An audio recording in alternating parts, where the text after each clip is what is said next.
ਕਚਹੁ ਕੰਚਨ ਭਇਓ ਸ਼ਬਦ ਗੁਰ ਸਰਵਣੈ ਸੁਣਿਓ। ਬਿਕਤ ਅੰਮ੍ਰਿਤ ਹੋਇਓ ਨਾਮ ਸਤਿਗੁਰਮੁਖ ਭਣਿਓ। ਲੋਹ ਹੋਇਓ ਲਾਲ ਨਦਰ ਸਤਿਗੁਰ ਜਦ ਧਾਰੈ। ਪਾਹਣ ਮਾਣ ਕਰੈ ਗਿਆਨ ਗੁਰ ਕਹਿਓ ਵਿਚਾਰੈ। ਕਾਠੋਂ ਸ੍ਰੀ ਖੰਡ ਸਤਿਗੁਰ ਕੀਓ ਦੁਖ ਦਲਿਦਰ ਤਿਨ ਕੇ ਗਏ। ਸਤਿਗੁਰ ਚਰਨ ਜਿਨ ਪਰਸਿਆ ਸੇ ਪਸ ਪ੍ਰੇਤ ਸੁਰ ਨਰ ਭਏ। ਹੋਵੈ ਸਿਫਤ ਖਸੰਬੰਦੀ ਨੂਰ ਅਰਸ਼ੋਂ ਕੁਰਸ਼ੋਂ ਝਟੀਐ। ਤੁਧ ਡਿਠੇ ਸੱਚੇ ਪਾਤਸ਼ਾਹ ਮਲ ਜਨਮ ਜਨਮ ਦੀ ਕੱਟੀਐ। ਵਾਹਿਗੁਰੂ ਸਾਹਿਬ ਜੀ। ਸ਼੍ਰੀ ਰਾਗ ਮਹੱਲਾ ਤੀਜਾ। ਜਿਨੀ ਪੁਰਖੀ ਸਤਿਗੁਰ ਨਾ ਸੇਵਿਓ ਸੇ ਦੁਖੀਏ ਜੁਗ ਚਾਰ। ਘਰ ਹੁੰਦਾ ਪੁਰਖ ਨਾ ਪਛਾਣਿਆ ਅਭਿਮਾਨ ਮੁਠੇ ਅਹੰਕਾਰ। ਜਿਨੀ ਪੁਰਖੀ ਸਤਿਗੁਰ ਨਾ ਸੇਵਿਓ ਸੇ ਦੁਖੀਏ ਜੁਗ ਚਾਰ। ਘਰ ਹੁੰਦਾ ਪੁਰਖ ਨਾ ਪਛਾਣਿਆ ਅਭਿਮਾਨ ਮੁਠੇ ਅਹੰਕਾਰ। ਸਤਿਗੁਰੂ ਕਿਆ ਫਿਟਕਿਆ ਮੰਗ ਥਕੇ ਸੰਸਾਰ। ਸੱਚਾ ਸ਼ਬਦ ਨਾ ਸੇਵਿਓ ਸਭ ਕਾਜ ਸਵਾਰਨ ਹਾਰ। ਮਨ ਮੇਰੇ ਸਦਾ ਹਰ ਵੇਖ ਦੂਰਾ। ਜਨਮ ਮਰਨ ਦੁਖ ਪਰ ਹਰੈ ਸ਼ਬਦ ਰਹਿਆ ਭਰਪੂਰਾ। ਰਹਾਉ ਸਚ ਸਲਾਹਨ ਸੇ ਸੱਚੇ ਸੱਚਾ ਨਾਮ ਆਧਾਰ। ਸੱਚੀ ਕਾਰ ਕਮਾਵਣੀ ਸੱਚੇ ਨਾਲ ਪਿਆਰ। ਸੱਚਾ ਸ਼ਾਹ ਵਰਤਦਾ ਕੋਈ ਨਾ ਮੇਟਣ ਹਾਰ।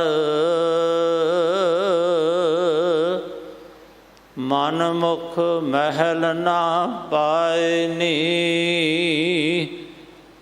ਕੂੜ ਮੁਠੇ ਕੂੜਿਆਰ। ਹਉਮੈ ਕਰਤਾ ਜਗ ਮੁਆ ਗੁਰ ਬਿਨ ਘੋਰ ਅੰਧਾਰ। ਮਾਇਆ ਮੋਹ ਵਿਸਾਰਿਆ ਸੁਖ ਦਾਤਾ ਦਾਤਾਰ। ਸਤਿਗੁਰ ਸੇਵਹਿ ਤਾਂ ਉਬਰੈ ਸੱਚ ਰਖਹਿ ਔਰ ਧਾਰ, ਕਿਰਪਾ ਤੇ ਹਰ ਪਾਈਐ। ਸੱਚ ਸ਼ਬਦ ਵਿਚਾਰ, ਸਤਿਗੁਰ ਸੇਵ ਮਨ ਨਿਰਮਲਾ। ਹਉਮੈ ਤਜ ਵਿਕਾਰ, ਆਪ ਛੋੜ ਜੀਵਤ ਮਰੈ। ਗੁਰ ਕੈ ਸ਼ਬਦ ਵਿਚਾਰ, ਤੰਦਾ ਧਾਵਤ ਰਹਿ ਗਏ। ਲਾਗਾ ਸੱਚ ਪਿਆਰ, ਸੱਚ ਰਤੇ ਮੁਖ ਉਜਲੇ। ਤਿਤ ਸਾਚੈ ਦਰਬਾਰ,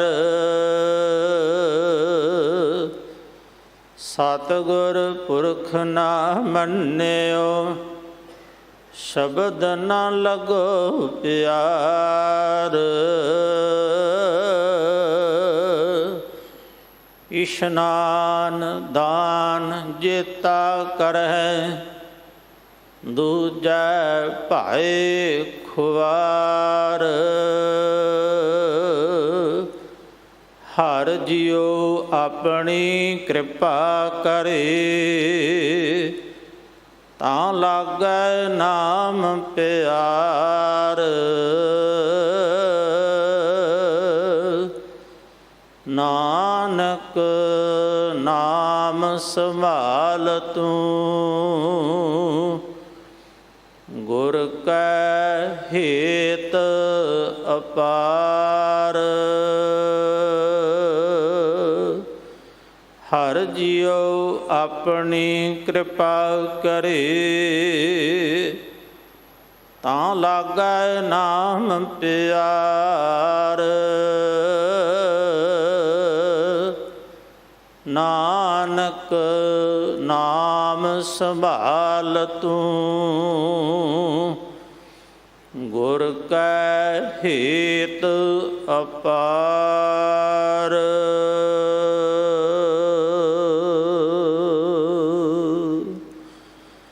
ਵਾਹਿਗੁਰੂ ਜੀ ਕਾ ਖਾਲਸਾ, ਵਾਹਿਗੁਰੂ ਜੀ ਕੀ ਫਤਿਹ। ਪਰਮ ਸਤਿਕਾਰਯੋਗ ਗੁਰੂ ਰੂਪ ਗੁਰੂ ਕੀ ਪਿਆਰੀ ਸਾਧ ਸੰਗਤ ਜੀਓ, ਇਹ ਪਾਵਨ ਸ਼ਬਦ ਸ਼੍ਰੀ ਰਾਗ ਵਿੱਚ ਤੀਜੇ ਪਾਤਸ਼ਾਹ ਧੰਨ ਗੁਰੂ ਅਮਰਦਾਸ ਮਹਾਰਾਜ ਜੀ ਦੇ ਪਵਿੱਤਰ ਮੁਖ ਤੋਂ ਉਚਾਰਨ ਹੋਇਆ। ਧੰਨ ਸ਼੍ਰੀ ਗੁਰੂ ਗ੍ਰੰਥ ਸਾਹਿਬ ਮਹਾਰਾਜ ਜੀ ਦੇ ਪਾਵਨ ਅੰਗ 34 ਉੱਪਰ ਸੁਭਾਇਮਾਨ ਹੈ। ਇਸ ਪਾਵਨ ਸ਼ਬਦ ਦੀ ਵਿਚਾਰ ਆਪ ਜੀ ਨੂੰ ਸਰਵਣ ਕਰਵਾ ਰਹੇ ਨੇ ਸਿੱਖ ਕੌਮ ਦੇ ਮਹਾਨ ਵਿਦਵਾਨ ਸਤਿਕਾਰਯੋਗ ਗਿਆਨੀ ਕੁਲਵੰਤ ਸਿੰਘ ਜੀ ਲੁਧਿਆਣੇ ਵਾਲੇ। ਆਓ ਬੜੇ ਪਿਆਰ ਦੇ ਨਾਲ ਇਹਨਾਂ ਪਾਸੋਂ ਗੁਰਸ਼ਬਦ ਦੀ ਵਿਚਾਰ ਸਰਵਣ ਕਰੀਏ। ਕੱਲ੍ਹ ਇੱਕ ਦਿਨ ਹੋਰ ਭਾਈ ਸਾਹਿਬ ਜੀ ਦਾ ਸਮਾਂ ਹੈ।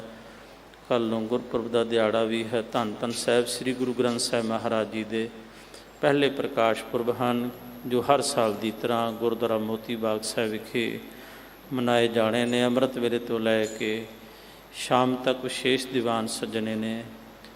ਅੱਜ 27 ਤਰੀਕ ਨੂੰ ਧਰਮ ਪ੍ਰਚਾਰ ਕਮੇਟੀ ਅਤੇ ਦਿੱਲੀ ਸਿੱਖ ਗੁਰਦੁਆਰਾ ਪ੍ਰਬੰਧਕ ਕਮੇਟੀ ਵੱਲੋਂ ਜੁਗੋ ਜੁਗ ਅਟਲ ਧੰਨ ਧੰਨ ਸ਼੍ਰੀ ਗੁਰੂ ਗ੍ਰੰਥ ਸਾਹਿਬ ਮਹਾਰਾਜ ਵਿੱਚ ਦਰਜ ਬਾਣੀ ਧੰਨ ਲਿਖਾਰੀ, ਇਸ ਸਮਾਗਮ ਦਾ 5ਵਾਂ ਸਮਾਗਮ ਗੁਰਦੁਆਰਾ ਸਿੰਘ ਸਭਾ ਚੌਖੰਡੀ ਚੌਂਕ ਤਿਲਕ ਨਗਰ ਵਿਖੇ ਸ਼ਾਮ 7 ਵਜੇ ਤੋਂ ਲੈ ਕੇ ਰਾਤ 10:30 ਵਜੇ ਤੱਕ ਹੋ ਰਿਹਾ ਹੈ। 29 ਤਰੀਕ ਨੂੰ ਧੰਨ ਗੁਰੂ ਅਰਜਨ ਦੇਵ ਮਹਾਰਾਜ ਜੀ ਦੇ ਗੁਰਤਾ ਗੱਦੀ ਗੁਰਪੁਰਬ ਹਨ। 30 ਤਰੀਕ ਨੂੰ ਧੰਨ ਧੰਨ ਸ਼੍ਰੀ ਗੁਰੂ ਗ੍ਰੰਥ ਸਾਹਿਬ ਮਹਾਰਾਜ ਜੀ ਦੇ ਸੰਪੂਰਨਤਾ ਦਿਵਸ ਗੁਰਪੁਰਬ ਅਤੇ ਧੰਨ ਗੁਰੂ ਰਾਮਦਾਸ ਮਹਾਰਾਜ ਜੀ ਦੇ ਜੋਤੀ ਜੋਤ ਸਮਾਉਣ ਦੇ ਪੁਰਬ ਹਨ। ਇਹਨਾਂ ਸਾਰੇ ਹੀ ਪਾਵਨ ਦਿਹਾੜਿਆਂ 'ਤੇ ਆਪ ਜੀ ਵੱਧ ਤੋਂ ਵੱਧ ਹਾਜ਼ਰੀਆਂ ਭਰ ਕੇ ਗੁਰਬਾਣੀ ਕੀਰਤਨ ਸਰਵਣ ਕਰਕੇ ਹੱਥੀਂ ਸੇਵਾ ਕਰਕੇ ਮਨੁੱਖਾ ਜਨ ਨੂੰ ਸਫਲਾ ਕਰੋ। ਕੱਲ੍ਹ 28 ਤਰੀਕ ਤੋਂ ਜੋ ਸੋਦਰ ਦੇ ਪਾਠ ਦਾ ਸਮਾਂ ਹੈ ਉਹ 6:45 ਤੋਂ ਲੈ ਕੇ 7:25 ਤੱਕ ਹੋਵੇਗਾ। ਜੋ ਰੋਜ਼ਾਨਾ ਹੀ ਸੋਦਰ ਦੇ ਸਮੇਂ ਹਾਜ਼ਰੀ ਭਰਨ ਵਾਲੇ ਪ੍ਰੇਮੀ ਨੇ ਉਹ ਸਮਾਂ ਨੋਟ ਕਰ ਲੈਣ। ਆਓ ਅਗਲੇ ਸਮੇਂ ਵਾਸਤੇ ਗੁਰਬਾਣੀ ਵਿਚਾਰ ਸਰਵਣ ਕਰੀਏ ਜੀ। ਵਾਹਿਗੁਰੂ ਜੀ ਕਾ ਖਾਲਸਾ, ਵਾਹਿਗੁਰੂ ਜੀ ਕੀ ਫਤਿਹ।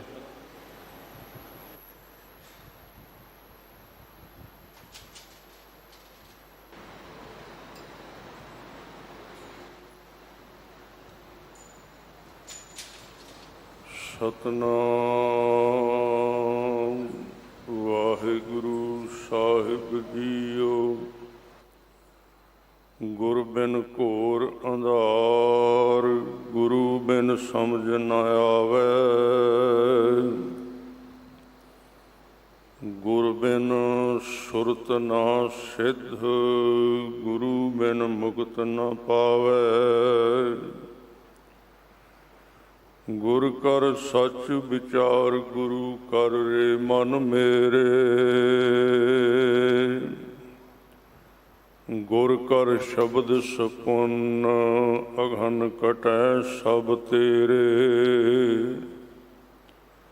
ਗੁਰ ਨੈਣ ਬੈਣ ਗੁਰ ਗੁਰ ਕਰੋ, ਗੁਰੂ ਸਤ ਕਵ ਨਲ ਕਹੈ।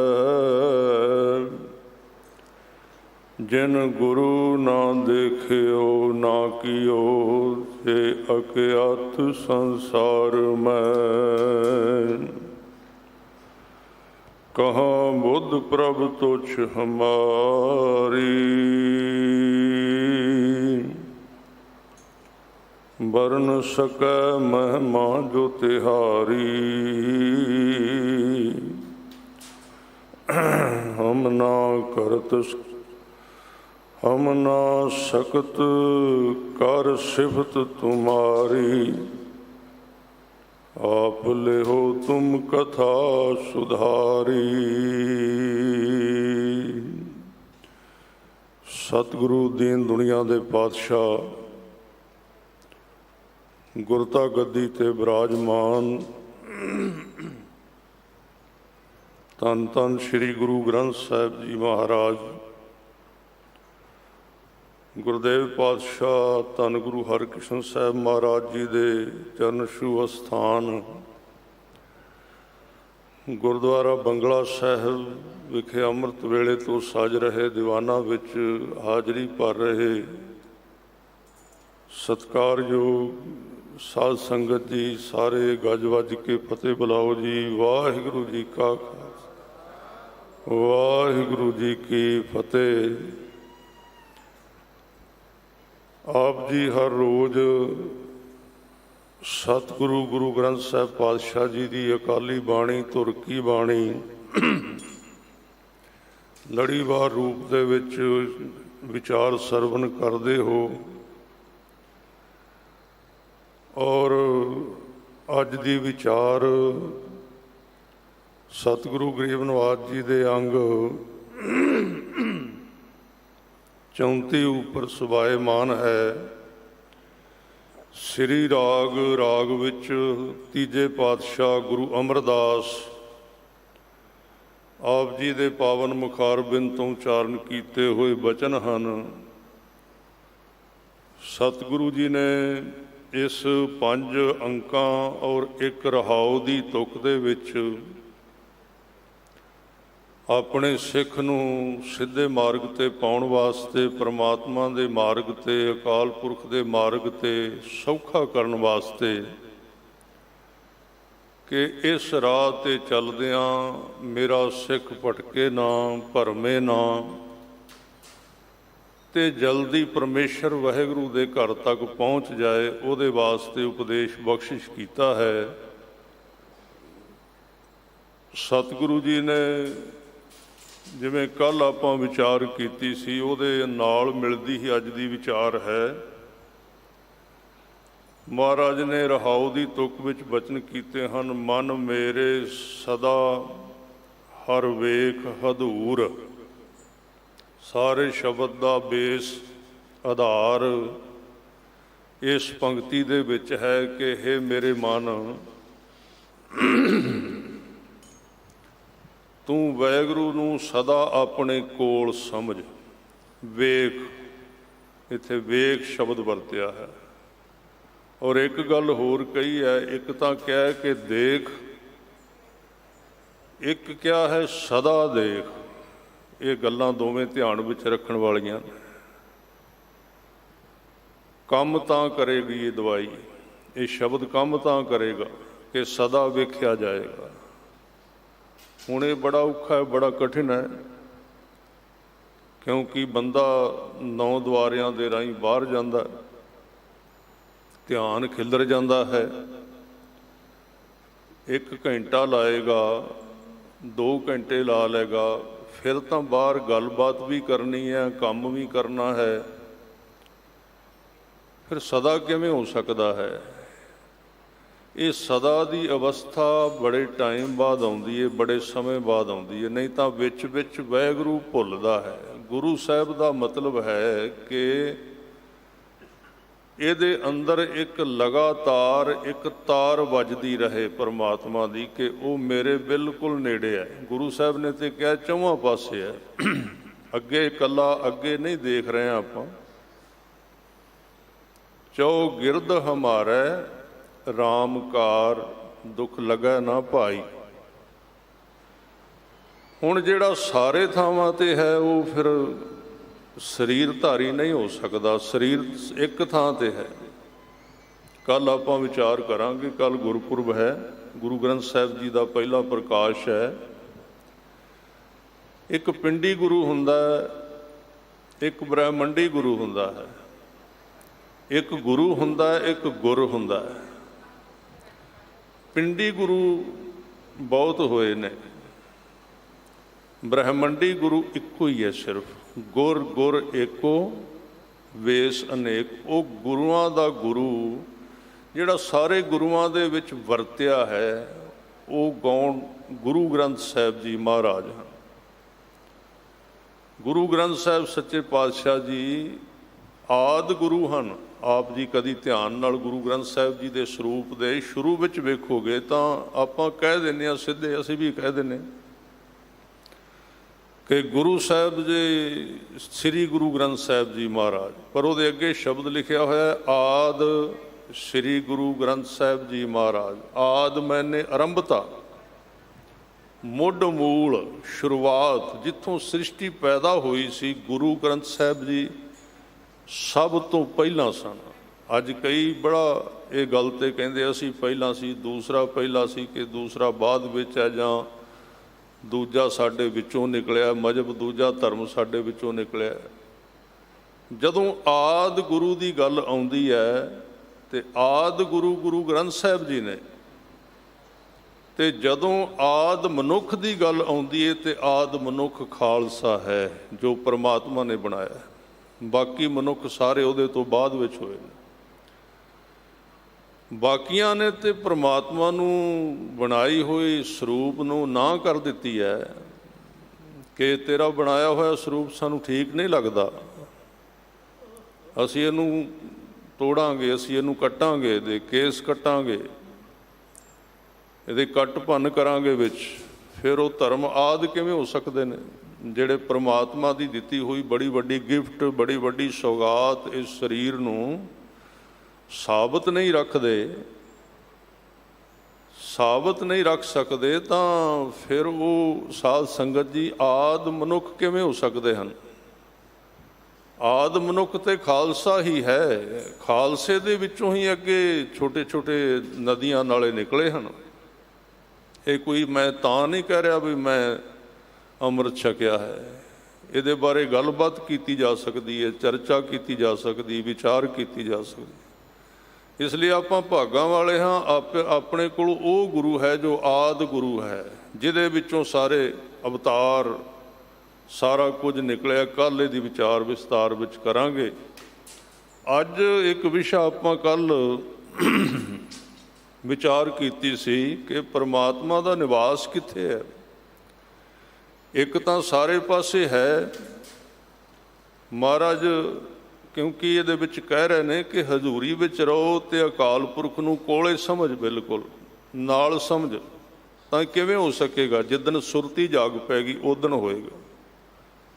ਗੁਰੂ ਸਾਹਿਬ ਨੇ ਉਦਾਹਰਨਾਂ ਦਿੱਤੀਆਂ, ਮੈਂ ਸ਼ਬਦ ਨਹੀਂ ਪੜ੍ਹਾਂਗਾ, ਉਹਦੀ ਵਾਰਤਕ ਵਿਆਖਿਆ ਕਰ ਦਿਆਂਗਾ। ਭਗਤ ਨਾਮਦੇਵ ਜੀ ਕਹਿੰਦੇ, ਜਦੋਂ ਨਾਮ ਆਪਣੇ ਸ਼ਿਖਰ ਤੇ ਪਹੁੰਚ ਜਾਂਦਾ ਉਦੋਂ ਹਾਲਤ ਕਿਵੇਂ ਦੀ ਬਣਦੀ ਹੈ? ਉਹ ਕਹਿੰਦੇ ਨੇ ਜਿਵੇਂ ਪਤੰਗ ਉਡਾਉਣ ਵਾਲਾ ਪਤੰਗ ਉਡਾਈ ਜਾਂਦਾ ਹੱਥ ਦੇ ਵਿੱਚ ਡੋਰ ਫੜ ਕੇ, ਤੇ ਉਹ ਨਾਲ ਦੇ ਕੋਲ ਖੜੇ ਹੋਏ ਜਿਹੜੇ ਉਹਦੇ ਨਾਲ ਦੇ ਸਾਥੀ ਉਹਨਾਂ ਨਾਲ ਗੱਲਾਂ ਵੀ ਕਰੀ ਜਾਂਦਾ, ਤੇ ਪਰ ਉਹਦੀ ਜਿਹੜੀ ਸੁਰਤੀ ਹੈ, ਜਿਹੜੀ ਧੁਨ ਹੈ, ਉਹ ਡੋਰ ਦੇ ਵਿੱਚ ਲੱਗੀ ਰਹਿੰਦੀ ਹੈ। ਜਿਵੇਂ ਇੱਕ ਸੁਨਿਆਰਾ ਦੁਕਾਨ ਤੇ ਬੈਠਾ ਆਪਣੇ ਗਾਹਕਾਂ ਨਾਲ ਗੱਲਾਂ ਵੀ ਕਰੀ ਜਾਂਦਾ, ਪਰ ਹੱਥ ਦੇ ਨਾਲ ਹਥੌੜੀ ਲੈ ਕੇ ਗਹਿਣੇ ਵੀ ਘੜੀ ਜਾਂਦਾ, ਉਹਦੀ ਸੁਰਤੀ ਜਿਹੜੀ ਹੈ ਉਹ ਸੋਨੇ ਦੇ ਗਹਿਣੇ ਵਿੱਚ ਲੱਗੀ ਹੋਈ ਹੈ। ਜਿਵੇਂ ਕੋਈ ਬੀਬੀ ਪਹਿਲਾਂ ਖੂਹ ਤੋਂ ਪਾਣੀ ਭਰ ਕੇ ਲਿਆਉਂਦੇ ਸੀ, ਖੂਹ ਤੋਂ ਪਾਣੀ ਭਰ ਕੇ ਘੜਾ ਸਿਰ ਤੇ ਲਿਆ ਰਹੀਆਂ ਨੇ 4-5 ਬੀਬੀਆਂ, ਉਹ ਇੱਕ ਦੂਜੀ ਨਾਲ ਗੱਲਾਂ ਬਾਤਾਂ ਕਰਦੀਆਂ ਬੜੀਆਂ, ਪਰ ਉਹਨਾਂ ਦੀ ਬਰੀਕ ਧਿਆਨ ਦੀ ਸੂਈ ਜਿਹੜੀ ਹੈ ਉਹ ਘੜੇ ਵਿੱਚ ਲੱਗੀ ਹੋਈ ਹੈ। ਇਹ ਧਿਆਨ ਦਾ ਇੱਕ ਸੂਤਰ ਵੀ ਹੈ, ਸਿਰ ਦੇ ਉੱਤੇ ਕੋਈ ਚੀਜ਼ ਚੁੱਕਣੀ। ਇਹਨੂੰ ਤੁਸੀਂ ਕਦੀ ਕਰਕੇ ਵੇਖ ਲੈਣਾ, ਜੇ ਧਿਆਨ ਨਾ ਟਿਕੇ।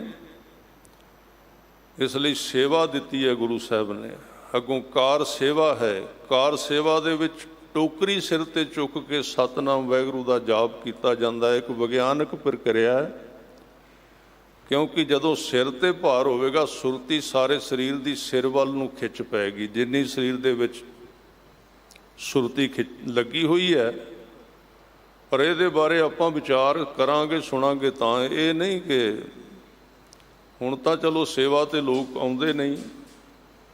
ਦਾਸ ਦਾ ਬਹੁਤ ਸੰਬੰਧ ਸਾਡੇ ਪਰਿਵਾਰ ਦਾ ਕਾਰ ਸੇਵਾ ਬਾਬਾ ਹਰਬੰਸ ਸਿੰਘ ਜੀ ਦੇ ਨਾਲ ਰਿਹਾ ਹੈ। ਸੇਵਾ ਤੇ ਬੜੇ ਸਮੇਂ ਮਹੀਨੇ ਵਾਸਤੇ ਆਉਂਦੇ ਰਹੇ, ਤਾਂ ਉਹਦੇ ਵਿੱਚ ਇਹ ਇੱਕ ਜੇ ਪਤਾ ਹੋਵੇ ਕਿ ਜੇ ਆਏ ਤਾਂ ਗੱਲਾਂ ਕਰਦੇ ਰਹੇ ਸਾਰਾ ਦਿਨ, ਝੁੰਡ ਬਣਾ ਕੇ ਲੰਗਰ ਰੱਜ ਕੇ ਛਕ ਲਿਆ, ਕੰਮ ਸੇਵਾ ਕੀਤੀ ਨਾ, ਫਿਰ ਨਹੀਂ ਇਹਦਾ ਪਤਾ ਲੱਗੇਗਾ। ਜਦੋਂ ਆਪਾਂ ਸੀਸ ਤੇ ਸਿਰ ਤੇ ਚੁੱਕਨੇ ਆ, ਸ਼ੀਰਸ ਆਸਨ ਤੁਸੀਂ ਸੁਣਿਆ ਹੋਣਾ ਕਿ ਯੋਗੀ ਲੋਕ ਕਰਦੇ, ਪੈਰ ਉਤਾਂ ਨੂੰ ਕਰਦੇ, ਸਿਰ ਜ਼ਮੀਨ ਤੇ ਲਾਉਂਦੇ ਨੇ। ਉਹਦਾ ਕਾਰਨ ਕੀ ਹੈ? ਧਿਆਨ ਸਿਰ ਵਿੱਚ ਚਲਾ ਜਾਏ, ਕਿਉਂਕਿ ਸਿਰ ਸੈਂਟਰ ਹੈ। ਪਰ ਗੁਰੂ ਸਾਹਿਬ ਨੇ ਕਿਹਾ ਔਖੇ ਕੰਮ ਆਮ ਮਨੁੱਖ ਨਹੀਂ ਕਰ ਸਕਦਾ, ਔਰ ਨਾ ਇਹਨਾਂ ਦੀ ਲੋੜ ਹੀ ਹੈ। ਤੂੰ ਸਿਰ ਦੇ ਉੱਤੇ ਟੋਕਰੀ ਚੁੱਕ ਕੇ ਗੁਰੂ ਦੀ ਸੇਵਾ ਕਰ, ਸ਼ਬਦ ਆਪਣੇ ਆਪ ਉੱਪਰ ਨੂੰ ਚੜ੍ਹੇਗਾ ਤੇਰੇ ਸਿਰ ਵੱਲ ਨੂੰ। ਤਾਂ ਹਜ਼ੂਰੀ ਵਿੱਚ ਇੱਕ ਤਾਂ ਉਹ ਸਾਰੇ ਥਾਵਾਂ ਤੇ ਉਹਨੂੰ ਮੌਜੂਦ ਜਾਣਨਾ, ਕੋਲ ਜਾਣਨਾ, ਨੇੜੇ ਜਾਣਨਾ, ਬਿਲਕੁਲ ਕੋਲ ਜਾਣਨਾ, ਸਵਾਸ ਤੋਂ ਵੀ ਨੇੜੇ ਜਾਣਨਾ। ਔਰ ਗੁਰੂ ਸਾਹਿਬ ਕਹਿੰਦੇ ਹਿਰਦੇ ਵਿੱਚ ਉਹਦਾ ਵਾਸਾ ਹੈ। ਹੱਠ ਮਜਾਹੂ ਇੱਕ ਮਾਣਕ ਲੱਦਾ। ਹੱਠ ਦਾ ਇੱਥੇ ਅਰਥ ਹੈ ਹਿਰਦਾ। ਕੱਲ੍ਹ ਹਿਰਦੇ ਦੀ ਵਿਚਾਰ ਜਿਨ੍ਹਾਂ ਨੇ ਕੱਲ੍ਹ ਕਥਾ ਸੁਣੀ ਸੀ ਉਹ ਆਪਾਂ ਗੱਲ ਸਾਰੀ ਕਰ ਹੀ ਲਈ ਸੀ। ਹੁਣ ਅੱਗੇ ਤੁਰੀਏ। ਕਹਿੰਦੇ ਹਿਰਦੇ ਦੇ ਵਿੱਚੋਂ ਸਾਨੂੰ ਇੱਕ ਹੀਰਾ ਲੱਭਾ ਹੈ, ਮਾਣਕ ਲੱਭਾ ਹੈ। ਹੱਠ ਮਜਾਹੂ ਇੱਕ ਮਾਣਕ ਲੱਦਾ, ਮੁੱਲ ਨਾ ਕਿੱਦਾ। ਇਹ ਪੈਸਿਆਂ ਨਾਲ ਨਹੀਂ ਮਿਲਦਾ। ਕਿੱਥੋਂ ਮਿਲਿਆ ਫਿਰ? ਮੈਂ ਕੂ ਸਤਿਗੁਰ ਦਿੱਤਾ। ਮੇਰੇ ਸਤਿਗੁਰੂ ਨੇ ਤਰੁੱਠ ਕੇ ਗੁਰੂ ਗ੍ਰੰਥ ਸਾਹਿਬ ਜੀ ਨੇ 5 ਪਿਆਰਿਆਂ ਦੇ ਰਾਹੀਂ ਮੈਨੂੰ ਦਿੱਤਾ ਹੈ, 10 ਪਾਤਸ਼ਾਹਾਂ ਦੇ ਰਾਹੀਂ ਮੈਨੂੰ ਦਿੱਤਾ ਹੈ। ਮੁੱਲ ਨਾ ਕਿੱਦਾ ਮੈਂ ਕੂ ਸਤਿਗੁਰ ਦਿੱਤਾ। ਢੂੰਡ ਬੁਝਾਈ ਥੀਆ ਥਿੱਤਾ। ਢੂੰਡ ਦਾ ਅਰਥ ਹੈ ਖੋਜ, ਲੱਭਣਾ, ਭਟਕਣਾ। ਵੰਝਾਈ ਦਾ ਅਰਥ ਹੈ ਖਤਮ ਹੋ ਜਾਣੀ। ਹੁਣ ਖੋਜ ਖਤਮ ਹੋ ਗਈ, ਬਾਹਰ ਨਹੀਂ ਭੱਜਦਾ ਮਨ, ਨਿਰਗੁਣ ਵਿੱਚ ਸਮਾ ਗਿਆ ਅੰਦਰ। ਢੂੰਡ ਬੁਝਾਈ ਥੀਆ, ਥੀਆ ਮੈਨੇ ਪ੍ਰਗਟ ਹੋ ਗਿਆ। ਥਿੱਤਾ ਮੈਨੇ ਸਥਿਰਤਾ, ਟਿਕ ਜਾਣਾ। ਨਿਹਚਲ ਆਸਨ ਪ੍ਰਭ ਕੈ ਸਿਮਰਨ, ਨਿਹਚਲ ਆਸਨ ਪ੍ਰਭ ਕੈ ਸਿਮਰਨ ਕਬਲ ਬਿਗਾਸਨ। ਢੂੰਡ ਬੁਝਾਈ ਥੀਆ ਥਿੱਤਾ, ਜਨਮ ਪਦਾਰਥ ਨਾਨਕ ਜਿੱਤਾ। ਜਨਮ ਪਦਾਰਥ ਜਿੱਤਿਆ ਗਿਆ। ਕਿੱਥੋਂ ਲੱਭਾ? ਹਿਰਦੇ ਵਿੱਚ। ਬਾਬਾ ਫਰੀਦ ਸਾਹਿਬ ਜੀ ਕਹਿੰਦੇ ਨੇ, ਫਰੀਦਾ ਜੰਗਲ ਜੰਗਲ ਕਿਆ ਭਵੈ, ਵਣ ਕੰਡਾ ਮੋੜੇ।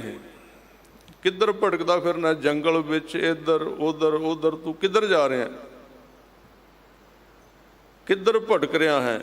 ਵਸੀ ਰੱਬ ਹਿਆਲੀਐ। ਹੁਣ ਹਾਹਾ ਸ਼ਬਦ ਆਉਂਦਾ ਹਰ ਇੱਕ ਚੀਜ਼ ਦੇ ਅੱਗੇ, ਭਾਵੇਂ ਹੱਠ ਹੈ, ਭਾਵੇਂ ਹਿਰਦਾ ਹੈ, ਤੇ ਭਾਵੇਂ ਹਿਆਲੀਆ ਹੈ ਸ਼ਬਦ ਬਹੁਤ ਕੀਮਤੀ ਹੈ।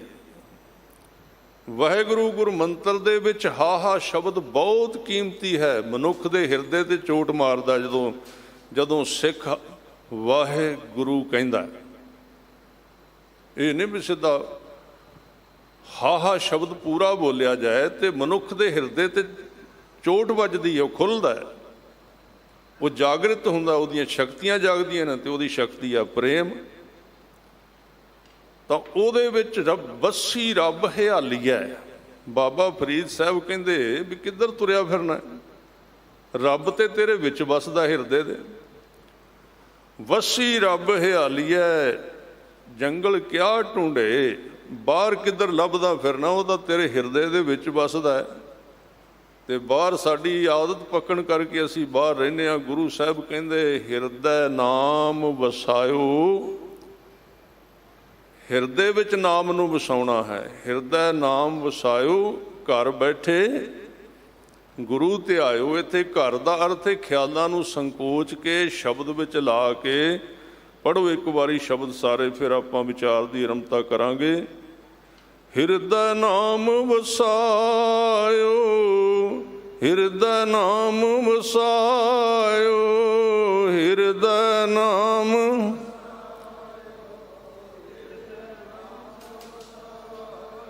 ਸੌਖਾ ਸ਼ਬਦ ਹੈ ਬਿਲਕੁਲ, ਗੁਰੂ ਅਰਜਨ ਦੇਵ ਜੀ ਦਾ ਸ਼ਬਦ ਹੈ। ਸਾਰੇ ਤੁਸੀਂ ਪੜ੍ਹ ਸਕਦੇ ਹੋ ਉੱਚੀ ਆਵਾਜ਼ ਵਿੱਚ।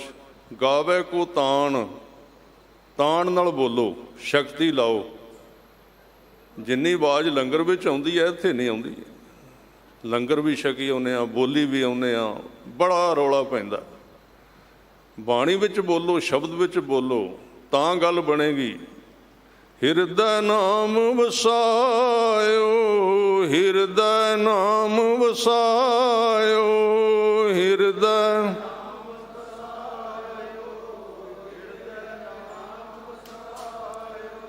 ਹਿਰਦੈ ਨਾਮ ਵਸਾਇਓ, ਹਿਰਦੈ ਨਾਮ ਵਸਾਇਓ।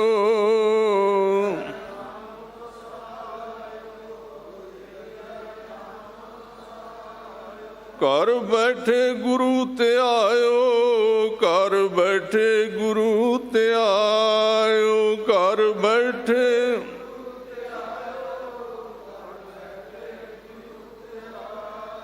ਘਰ ਬੈਠੇ ਗੁਰੂ ਧਿਆਇਓ, ਘਰ ਬੈਠੇ ਗੁਰੂ ਧਿਆਇਓ, ਘਰ ਬੈਠੇ।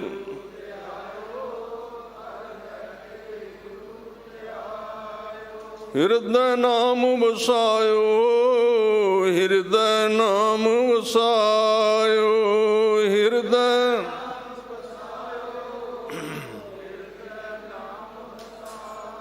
ਇੱਥੇ ਘਰ ਦਾ ਅਰਥ ਹੈ ਕਿ ਆਪਣੇ ਅੰਦਰ ਸਰੀਰ ਦੇ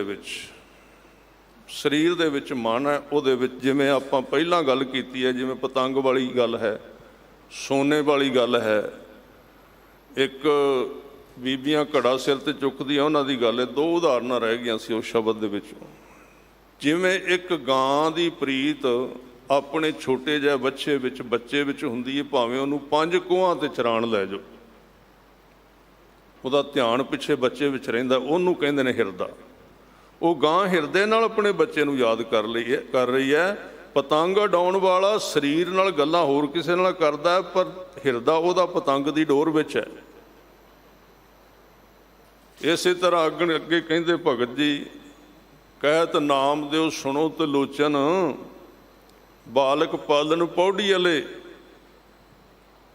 ਭਗਤ ਨਾਮਦੇਵ ਜੀ ਕਹਿੰਦੇ ਨੇ ਤਰਲੋਚਨ ਜੀ ਸੁਣੋ, ਇਸ ਤਰ੍ਹਾਂ ਨਾਮ ਜਪੀਦਾ, ਇਸ ਤਰ੍ਹਾਂ ਧਿਆਈਦਾ ਹੈ, ਇਸ ਤਰ੍ਹਾਂ ਹਿਰਦੇ ਵਿੱਚ ਟਿਕਾਈਦਾ ਹੈ। ਜਿਵੇਂ ਇੱਕ ਮਾਂ ਆਪਣੇ ਬੱਚੇ ਨੂੰ ਭੰਗੂੜੇ ਵਿੱਚ ਪਾ ਦਿੰਦੀ ਹੈ, ਸੁਆ ਦਿੰਦੀ ਹੈ। ਕਹਿਤ ਨਾਮ ਦਿਓ ਸੁਣੋ ਤਿਲੋਚਨ, ਬਾਲਕ ਪਾਲਣ, ਪਾਲਣ ਮੈਨੇ ਭੰਗੂੜਾ, ਪੌੜੀ ਵਾਲੇ ਇੱਧਰ ਦੀ ਬੋਲੀ ਹੈ महाराष्ट्र ਦੀ। ਬਾਲਕ ਪਾਲਣ ਪੌੜੀ ਵਾਲੇ ਅੰਤਰ ਬਾਹਰ ਕਾਜ ਵਿਰੋਧੀ ਚੀਤ ਸੋ ਬਾਰਕ ਰਾਖੀ ਵਾਲੇ। ਅੰਦਰ ਬਾਹਰ ਕੰਮ ਕਰਦੀ ਫਿਰਦੀ ਹੈ ਪਰ ਹਿਰਦਾ ਉਹਦਾ ਆਪਣੇ ਬੱਚੇ ਦੇ ਵਿੱਚ ਹੈ। ਜਿੱਦਣ ਇਹ ਜੁਗਤ ਹੱਥ ਵਿੱਚ ਆ ਗਈ ਉਦਣ ਨਾਮ 24 ਘੰਟੇ ਚੱਲੇਗਾ ਸਦਾ। ਆਪਾਂ ਇੱਥੇ ਸਦਾ ਦੀ ਗੱਲ ਕਰ ਰਹੇ ਸੀ ਪਰ ਇਹ ਹੋਣਾ ਤਾਂ ਹੈ ਜੇ ਸਵੇਰੇ ਘੰਟਾ 2 ਲਾਇਆ ਤੇ ਦਿਨੇ ਤਾਂ ਚੱਲਣਾ। ਇਹ ਧਿਆਨ ਰੱਖਿਆ ਜੀ। ਕਈ ਸਿੱਧੇ ਹੀ ਕਹਿੰਦੇ ਨੇ ਜੀ ਅੰਮ੍ਰਿਤ ਵੇਲਾ ਤਾਂ 24 ਘੰਟੇ ਹੁੰਦਾ ਹੈ। 24 ਘੰਟੇ ਸਾਧੂਆਂ ਦਾ ਹੁੰਦਾ ਹੈ, ਬ੍ਰਹਮ ਗਿਆਨੀ ਦਾ ਹੁੰਦਾ ਹੈ, ਆਮ ਬੰਦੇ ਦਾ ਨਹੀਂ ਹੁੰਦਾ। ਉਹਨਾਂ ਦਾ ਠੀਕ ਹੈ 24 ਘੰਟੇ ਹੁੰਦਾ ਪਰ ਅਜੇ ਕੀਤਾ ਤੇ ਹੈ ਕੱਖ ਨਹੀਂ। ਸਵੇਰੇ 7 ਵਜੇ ਉੱਠ ਕੇ ਪਾਣੀ ਦੇ ਛੱਟੇ ਮਾਰ ਕੇ ਤੇ ਕਹਿੰਦੇ ਇਸ਼ਨਾਨ ਵੀ ਰਹਿਣੀ ਦੀ ਸੈਂਟ ਬੜਾ ਵਧੀਆ, ਕਿਹੜਾ ਬਦਬੂ ਆਉਣੀ ਕੋਲੋਂ, ਪਾ ਕੇ ਵਧੀਆ ਕੱਪੜੇ ਤੇ ਠਾਠਾ ਛਾਠਾ ਬੰਨ੍ਹ ਕੇ ਬਾਹਰ ਨਿਕਲ ਪਏ। ਕਹਿੰਦੇ ਜੀ ਹੁਣ ਅੰਮ੍ਰਿਤ ਵੇਲਾ ਹੀ, ਜਦੋਂ ਸਿੱਖ ਜਾਗ ਪਏ ਉਦੋਂ ਹੀ ਅੰਮ੍ਰਿਤ ਵੇਲਾ ਹੈ। ਇਹ ਤਾਂ ਨਲਾਇਕੀ ਹੈ। ਇਹ ਤਾਂ ਮਤਲਬ ਆਲਸ ਹੈ ਤੇ ਦਲਿੱਦਰ ਹੈ ਤੇ ਸਿੱਖੀ ਦੇ ਨਾਂ ਤੇ ਕਲੰਕ ਹੈ। ਸਿੱਖ ਜਿਹੜਾ ਇਹ ਕਲੰਕ ਲੱਗਾ ਹੋਇਆ ਸਿੱਖੀ ਨੂੰ। ਇਸ ਕਰਕੇ ਅੰਮ੍ਰਿਤ ਵੇਲਾ ਉਹਨਾਂ ਦਾ ਹੁੰਦਾ ਤਾਂ ਹਜ਼ੂਰੀ ਦੇ ਵਿੱਚ ਸਾਰੇ ਸ਼ਬਦ ਦੀ ਤੁਕ ਦੇ ਉੱਤੇ ਆਪ ਸਰੋਤੇ ਹੋ, ਸਰਵਣ ਕਰਦੇ ਹੋ। ਇੱਕੋ ਚੀਜ਼ ਤੇ ਧਿਆਨ ਰੱਖਣਾ। ਗੁਰੂ ਸਾਹਿਬ ਕਹਿੰਦੇ ਪਰਮੇਸ਼ਰ ਨੂੰ ਨੇੜੇ ਜਾਣ ਪਰ ਪ੍ਰਗਟ ਤਾਂ ਹੋਏਗਾ ਜੇ ਜਪੇਗਾ ਤੇ। ਇਹ ਗੱਲ ਯਾਦ ਰੱਖਣੀ ਪੈਣੀ ਹੈ। ਜਲ ਥਲ ਮਹੀਲ ਗੁਪਤੋ ਵਰਤੈ। ਆ ਜਲ ਥਲ ਧਰਤੀ, ਆ ਮਹੀਲ, ਆ ਮੇਰਾ ਹੱਥ ਹੈ ਜਿੱਥੇ, ਇੱਥੇ ਪ੍ਰਮਾਤਮਾ ਹੈ। ਔਰ ਗੁਰੂ ਸਾਹਿਬ ਕਹਿੰਦੇ ਹੱਥ ਤੋਂ ਵੀ ਨੇੜੇ ਹੈ। ਕਹਿ ਰਵਿਦਾਸ ਹਾਥ ਪੈ ਨੇੜੇ ਸਹਿਜੇ ਹੋਏ ਸੋ ਹੋਈ। ਹੁਣ ਇੰਨਾ ਨੇੜੇ, ਜਿਹੜਾ ਇੰਨਾ ਨੇੜੇ, ਸਾਧ ਸੰਗਤ ਜੀ ਇੰਨੀ ਪਤਨੀ ਪਤੀ ਦੇ ਨੇੜੇ ਨਹੀਂ ਜਿੰਨਾ ਰੱਬ ਨੇੜੇ ਹੈ। ਇੰਨਾ ਭਰਾ ਦੇ ਨੇੜੇ ਭਰਾ ਨਹੀਂ ਹੈ ਜਿੰਨਾ ਰੱਬ ਨੇੜੇ ਹੈ। ਇੱਕ ਨੂੰ ਦਰਦ ਹੁੰਦੀ ਹੈ, ਦੂਜਾ ਭਾਵੇਂ ਮਲੀ ਜਿੰਨਾ ਮਰਜੀ ਜਾਏ ਦਰਦ ਨਹੀਂ ਉਹ ਚੁੱਕ ਸਕਦਾ, ਦਰਦ ਰੱਬ ਨੇ ਚੁੱਕਣੀ ਹੈ। ਦੀਨ ਦਰਦ ਦੁੱਖ ਭੰਜਨਾ ਘਟ ਘਟ ਨਾਥ ਅਨਾਥ। ਹਾਂ ਉਹ ਇੱਕ ਸੰਸਾਰਿਕ ਇੱਕ ਸਹਾਰਾ ਹੈ। ਇਸ ਲਈ ਉਹ ਗੁਪਤ ਨੂੰ ਪ੍ਰਗਟ ਕਿਵੇਂ ਕਰਨਾ ਹੈ। ਜਲ ਥਲ ਮਹੀਲ ਗੁਪਤੋ ਵਰਤੈ ਗੁਰ ਸ਼ਬਦੀ ਦੇਖ ਨਿਹਾਰੀ ਜੀਓ। ਗੁਰੂ ਦੇ ਸ਼ਬਦ ਦੀ ਕਮਾਈ ਕਰਕੇ ਉਹਨੂੰ ਇਸ ਤਰ੍ਹਾਂ ਵੇਖਣਾ ਕਰ। ਮਹਾਰਾਜ ਉਪਦੇਸ਼ ਕਰਦੇ ਹਨ। ਸ੍ਰੀ ਰਾਗ ਮਹੱਲਾ ਤੀਜਾ। ਜਿਨੀ ਪੁਰਖੀ ਸਤਿਗੁਰ ਨਾ ਸੇਵਿਓ ਸੇ ਦੁਖੀਏ ਜੁਗ ਚਾਰ। ਜਿਨੀ ਪੁਰਖੀ ਬਹੁਵਚਨ ਹੈ, ਦੋਵੇਂ ਸ਼ਬਦ। ਜਿਨ੍ਹਾਂ ਮਨੁੱਖਾਂ ਨੇ, ਜਿਨ੍ਹਾਂ ਸਰੀਰ ਧਾਰੀਆਂ ਨੇ, ਪੁਰਖ ਹੋਵੇ ਭਾਵੇਂ ਇਸਤਰੀ ਹੋਵੇ, ਇੱਥੇ ਦੋਵਾਂ ਦਾ ਵਾਚਕ ਹੈ। ਜਿਨ੍ਹਾਂ ਨੇ ਸਤਿਗੁਰੂ ਦੀ ਸੇਵਾ ਨਹੀਂ ਕੀਤੀ, ਮਹਾਰਾਜ ਕਹਿੰਦੇ ਹਨ ਜਿਨੀ ਪੁਰਖੀ ਸਤਿਗੁਰ ਨਾ ਸੇਵਿਓ। ਹੁਣ ਸ਼ਬਦ ਦੇ ਅਰਥ ਕਰਨੇ ਆਪਾਂ। ਕੱਲ੍ਹ ਆਪਾਂ ਸਤਿਗੁਰ ਦੀ ਤੇ ਗੁਰੂ ਦੀ ਵਿਚਾਰ ਕਰਾਂਗੇ ਕਿ ਸਤਿਗੁਰ ਵਿੱਚ ਤੇ ਗੁਰੂ ਵਿੱਚ ਕੀ ਫਰਕ ਹੈ। ਗੁਰੂ ਕੋਲ ਆਪਾਂ ਆਏ ਹਾਂ, ਮੱਥਾ ਟੇਕਿਆ, ਇਹ ਗੁਰੂ ਦਾ ਸਰਗੁਣ ਸਰੂਪ ਹੈ। ਪਰ ਨਿਰਗੁਣ ਨਾਲ ਹੀ ਚਲਾ ਜਾਣਾ ਗੁਰੂ ਗ੍ਰੰਥ ਸਾਹਿਬ ਜੀ ਨੇ। ਉੱਥੇ ਨਾਲ ਜਾਣਗੇ ਮਹਾਰਾਜ ਨਿਰਗੁਣ ਰੂਪ ਵਿੱਚ। ਨਿਰੂਪ ਦਿਸੇਗਾ ਨਹੀਂ, ਉੱਥੋਂ ਵੇਖ ਲੈਣਗੇ ਸਾਰਾ ਕੁਝ ਵੀ ਬੰਦਾ ਕੀ ਕਰ ਰਿਹਾ। ਉਹ ਹੈ ਸਤਿਗੁਰ। ਜਿਨ੍ਹਾਂ ਨੇ ਐਸੇ ਸਤਿਗੁਰੂ ਨੂੰ ਹਜ਼ੂਰ ਨਹੀਂ ਜਾਣਿਆ, ਨੇੜੇ ਨਹੀਂ ਜਾਣਿਆ, ਸੇ ਦੁਖੀਏ ਜੁਗ ਚਾਰ। ਉਹ ਚਾਰੇ ਯੁੱਗਾਂ ਦੇ ਵਿੱਚ ਦੁਖੀ ਰਹਿੰਦੇ ਨੇ। ਹੁਣ ਵਿੱਚ ਆਪ ਜੀ ਦੇ ਨਾਲ ਮੈਂ ਥੋੜ੍ਹੇ ਜਿਹੇ ਹਿੰਟ ਸਾਂਝੇ ਕਰਦਾ ਰਹਾਂ। ਬਾਣੀ ਤਾਂ ਪ੍ਰਗਟ ਹੋਈ ਹੈ 1604 ਵਿੱਚ, ਅਤੇ ਮਹਾਰਾਜ ਕਹਿੰਦੇ ਵੀ ਜਿਨ੍ਹਾਂ ਨੇ ਸਤਿਗੁਰੂ ਦੀ ਸੇਵਾ ਨਹੀਂ ਕੀਤੀ ਉਹ 4 ਯੁੱਗ ਦੁਖੀ ਰਹੇ ਨੇ। ਫਿਰ ਉਦੋਂ ਕਿਵੇਂ ਸੀ ਗੁਰੂ ਗ੍ਰੰਥ ਸਾਹਿਬ ਪਾਤਸ਼ਾਹ ਜੀ, ਕਿਵੇਂ ਸਨ, ਇਹ ਆਪਾਂ ਇਸ ਤਰ੍ਹਾਂ ਕੱਲ੍ਹ ਦੀ ਵਿਚਾਰ ਵਿੱਚ ਕਰਾਂ। ਸੇ ਜੋ ਦੁਖੀਏ ਯੁੱਗ 4, ਉਦੋਂ ਵੀ ਗੁਰੂ ਗ੍ਰੰਥ ਸਾਹਿਬ ਜੀ ਸਨ। ਸੋ ਮਹਾਰਾਜ ਕਹਿ ਰਹੇ ਹਨ, ਉਹਨਾਂ ਨੇ ਕੀ ਕੀਤਾ ਹੈ, ਉਹਨਾਂ ਮਨੁੱਖਾਂ ਨੇ ਕੀ ਕੀਤਾ? ਕਹਿੰਦੇ ਘਰ ਹੁੰਦਾ ਪੁਰਖ ਨਾ ਪਛਾਣਿਆ। ਘਰ ਹੁੰਦਾ, ਕੋਲ ਹੁੰਦਾ, ਬਿਲਕੁਲ। ਇੱਕ ਤਾਂ ਹੁੰਦਾ ਨਾ ਚੀਜ਼ ਨੂੰ ਆਪਾਂ ਲੱਭਣ ਜਾਣਾ, ਮਾਇਆ ਕਮਾਉਣੀ ਹੈ ਤੇ ਸਵੇਰੇ ਤੁਰਨਾ ਤੇ ਸ਼ਾਮ ਤੱਕ ਕੰਮ ਕਰਨਾ ਤੇ ਤਾਂ ਮਾਇਆ ਮਿਲਣੀ ਹੈ। ਪਰ ਜਿਹੜਾ ਕੋਲ ਹੀ ਸੀ, ਬਿਲਕੁਲ ਨੇੜੇ। ਹੁਣ ਇੱਥੇ ਇੱਕ ਗੱਲ ਹੋਰ ਕਹੀ ਹੈ, ਮਹਾਰਾਜ ਨੇ ਪਛਾਣਿਆ। ਪਛਾਣੀ ਦਾ ਕਿਹਨੂੰ ਹੈ? ਪਛਾਣੀ ਦਾ ਉਹਨੂੰ ਹੈ ਜਿਹਨੂੰ ਪਹਿਲਾਂ ਕਿਤੇ ਵੇਖਿਆ ਹੋਵੇ ਤੇ ਬੜਾ ਚਿਰ ਹੋ ਗਿਆ ਹੋਵੇ ਵੇਖਿਆ ਨੂੰ, ਤੇ ਪਛਾਣ ਭੁੱਲ ਜਾਏ ਤੇ ਫਿਰ ਕਿਤੇ ਸਾਹਮਣੇ ਆਵੇ ਤੇ ਫਿਰ ਬੰਦਾ ਉਹ ਮੈਮਰੀ ਨੂੰ ਪਿੱਛੇ ਕਰਕੇ ਬਹਿੰਦਾ ਵੀ ਉਹ ਬੰਦਾ ਲੱਗਦਾ। ਪਛਾਣ ਉਹਦੀ ਆਉਂਦੀ ਜਿਹਨੂੰ ਪਹਿਲਾਂ ਵੇਖਿਆ ਹੋਇਆ, ਜਿਹਨੂੰ ਨਹੀਂ ਵੇਖਿਆ ਉਹਦੀ ਕੋਈ ਪਛਾਣ ਨਹੀਂ ਆਏਗੀ। ਇਹਦਾ ਮਤਲਬ ਮਨੁੱਖ ਨੇ ਪਰਮਾਤਮਾ ਨੂੰ ਕਿਤੇ ਵੇਖਿਆ ਪਹਿਲਾਂ। ਕੋਈ ਵੀ ਮਨੁੱਖ ਐਸਾ ਨਹੀਂ ਜਿਹਨੇ ਪਰਮਾਤਮਾ ਆਰੰਭ ਵਿੱਚ ਨਹੀਂ ਵੇਖਿਆ, ਕਿਉਂਕਿ ਜਨਮ ਹੀ ਉਹਦੇ ਵਿੱਚੋਂ ਹੋਇਆ ਮਨੁੱਖ ਦਾ। ਪਰ ਪਛਾਣ ਭੁੱਲ ਗਈ, ਪੜਦੇ ਆ ਗਏ ਅੱਗੇ। ਕਾਮ, ਕ੍ਰੋਧ, ਲੋਭ, ਮੋਹ, ਹੰਕਾਰ, ਮਾਇਆ, ਮਨ ਮਤ। ਪਹਿਚਾਣ ਆਈ, ਉਹਨਾਂ ਨੇ ਆਪਣੇ ਕੋਲ ਬੈਠਾ ਹੋਇਆ ਵਾਹਿਗੁਰੂ ਪਹਿਚਾਣਿਆ ਨਹੀਂ ਆਪਣੇ ਅੰਦਰ। ਘਰ ਹੁੰਦਾ ਪੁਰਖ ਨਾ ਪਛਾਣਿਆ। ਕਿਉਂ ਨਹੀਂ ਪਛਾਣਿਆ ਮਹਾਰਾਜ? ਕਹਿੰਦੇ ਇੱਕ ਤਾਂ ਅਭਿਮਾਨ, ਮੁੱਠੇ ਅਹੰਕਾਰ। ਦੋ ਸ਼ਬਦ ਵਰਤੇ ਨੇ, ਅਭਿਮਾਨ ਤੇ ਅਹੰਕਾਰ। ਅਭਿਮਾਨ ਕਹਿੰਦੇ ਨੇ ਕਿ ਬਿਨਾਂ ਕਿਸੇ ਗੱਲ ਤੋਂ ਹੰਕਾਰੀ ਹੋਏ ਰਹਿਣਾ, ਐਵੇਂ ਕਿਸੇ ਦੇ ਗਲ ਪਈ ਜਾਣਾ ਬਿਨਾਂ ਕਾਰਨ ਤੋਂ। ਇਹਨੂੰ ਕੂਕਰ ਬਿਰਤੀ ਕਹਿੰਦੇ ਨੇ। ਕੂਕਰ ਬਿਰਤੀ ਦਾ ਮਤਲਬ ਕੀ ਹੁੰਦਾ? ਆ ਚਾਰ ਕੁੱਤੇ ਰਾਹ ਵਿੱਚ ਲੜਦੇ ਹੋਣ, ਪੁੱਛੋ ਕਿਹੜਾ ਮੁਕੱਦਮਾ ਚੱਲਦਾ ਤੁਹਾਡਾ, ਕੋਈ ਲੈਣ ਦੇਣ ਹੈ? ਕਹਿੰਦੇ ਨਾ, ਲੈਣ ਦੇਣ ਤੇ ਕੋਈ ਨੇੜੇ ਤੇੜੇ ਦਾ ਵੀ ਨਹੀਂ। ਫਿਰ ਇੱਕ ਦੂਜੇ ਦੇ ਪੂਛਾਂ ਕਿਉਂ ਵੱਢੀ ਫਿਰਦੇ ਹੋ, ਲੱਤਾਂ ਕਿਉਂ ਖਿੱਚਦੇ ਹੋ? ਕਹਿੰਦੇ ਕੁੱਤੇ ਹੁੰਨੇ ਆ ਤਾਂ ਕਰਕੇ ਕਰਨੇ ਆ। ਜਿਹੜਾ ਮਨੁੱਖ ਇਸ ਤਰ੍ਹਾਂ ਕਰਦਾ ਨਾ ਵੀ ਕੋਈ ਲੈਣ ਨਹੀਂ, ਕੋਈ ਦੇਣ ਨਹੀਂ, ਕੋਈ ਗੱਲ ਨਹੀਂ, ਕੋਈ ਬਾਤ ਨਹੀਂ, ਬਿਨਾਂ ਕੰਮ ਤੋਂ ਹੀ ਸੜੀ ਜਾਣਾ, ਉਹਦਾ ਕਾਰਨ ਕੀ ਹੈ? ਸਰੀਰ ਮਨੁੱਖ ਦਾ ਮਿਲ ਗਿਆ, ਅੰਦਰ ਕੁੱਤਾ ਬੈਠਾ ਹੋਇਆ। ਕਰਤੂਤ ਪਸ਼ੂ ਕੀ ਮਾਨਸ ਜਾਤ, ਲੋਕ ਪਚਾਰਾ ਕਰੈ ਦਿਨ ਰਾਤ। ਤੇ ਅਭਿਮਾਨ, ਮੁੱਠੇ, ਮੁੱਠੇ ਦਾ ਮੈਨੇ ਲੁੱਟੇ ਗਏ, ਹੰਕਾਰ ਦੇ ਵਿੱਚ ਲੁੱਟੇ ਗਏ ਹਨ। ਸਤਿਗੁਰੂ ਕਿਆ ਫਿਟਕਿਆ, ਮੰਗ ਥੱਕੇ ਸੰਸਾਰ। ਜਿਨ੍ਹਾਂ ਨੂੰ ਸਤਿਗੁਰੂ ਜੀ ਨੇ ਫਟਕਾਰ ਦਿੱਤਾ ਹੈ ਨਾ, ਧਰਕਾਰ ਦਿੱਤਾ ਹੈ, ਉਹ ਦੁਨੀਆ ਦੇ ਵਿੱਚ ਮੰਗਦੇ ਫਿਰਦੇ ਨੇ। ਕੋਲ ਭਾਵੇਂ ਕਿੰਨੀ ਮਾਇਆ ਆ ਜਾਏ ਫਿਰ ਵੀ ਰੋਈ ਹੀ ਜਾਂਦੇ ਹਨ, ਮੰਗੀ ਜਾਂਦੇ ਹਨ, ਅਜੇ ਵੀ ਥੋੜ੍ਹਾ ਹੈ, ਅਜੇ ਵੀ ਥੋੜ੍ਹਾ ਹੈ, ਹੋਰ ਇਕੱਠੀ ਕਰ ਲਈਏ, ਹੋਰ ਇਕੱਠੀ ਕਰ ਲਈਏ। ਥੱਕ ਗਏ ਹਨ ਮੰਗ ਮੰਗ ਕੇ ਸੰਸਾਰ ਦੇ ਵਿੱਚ ਸੁਖ। ਸੱਚਾ ਸ਼ਬਦ ਨਾ ਸੇਵਿਓ, ਸਭ ਕਾਜ ਸਵਾਰਨ ਹਾਰ।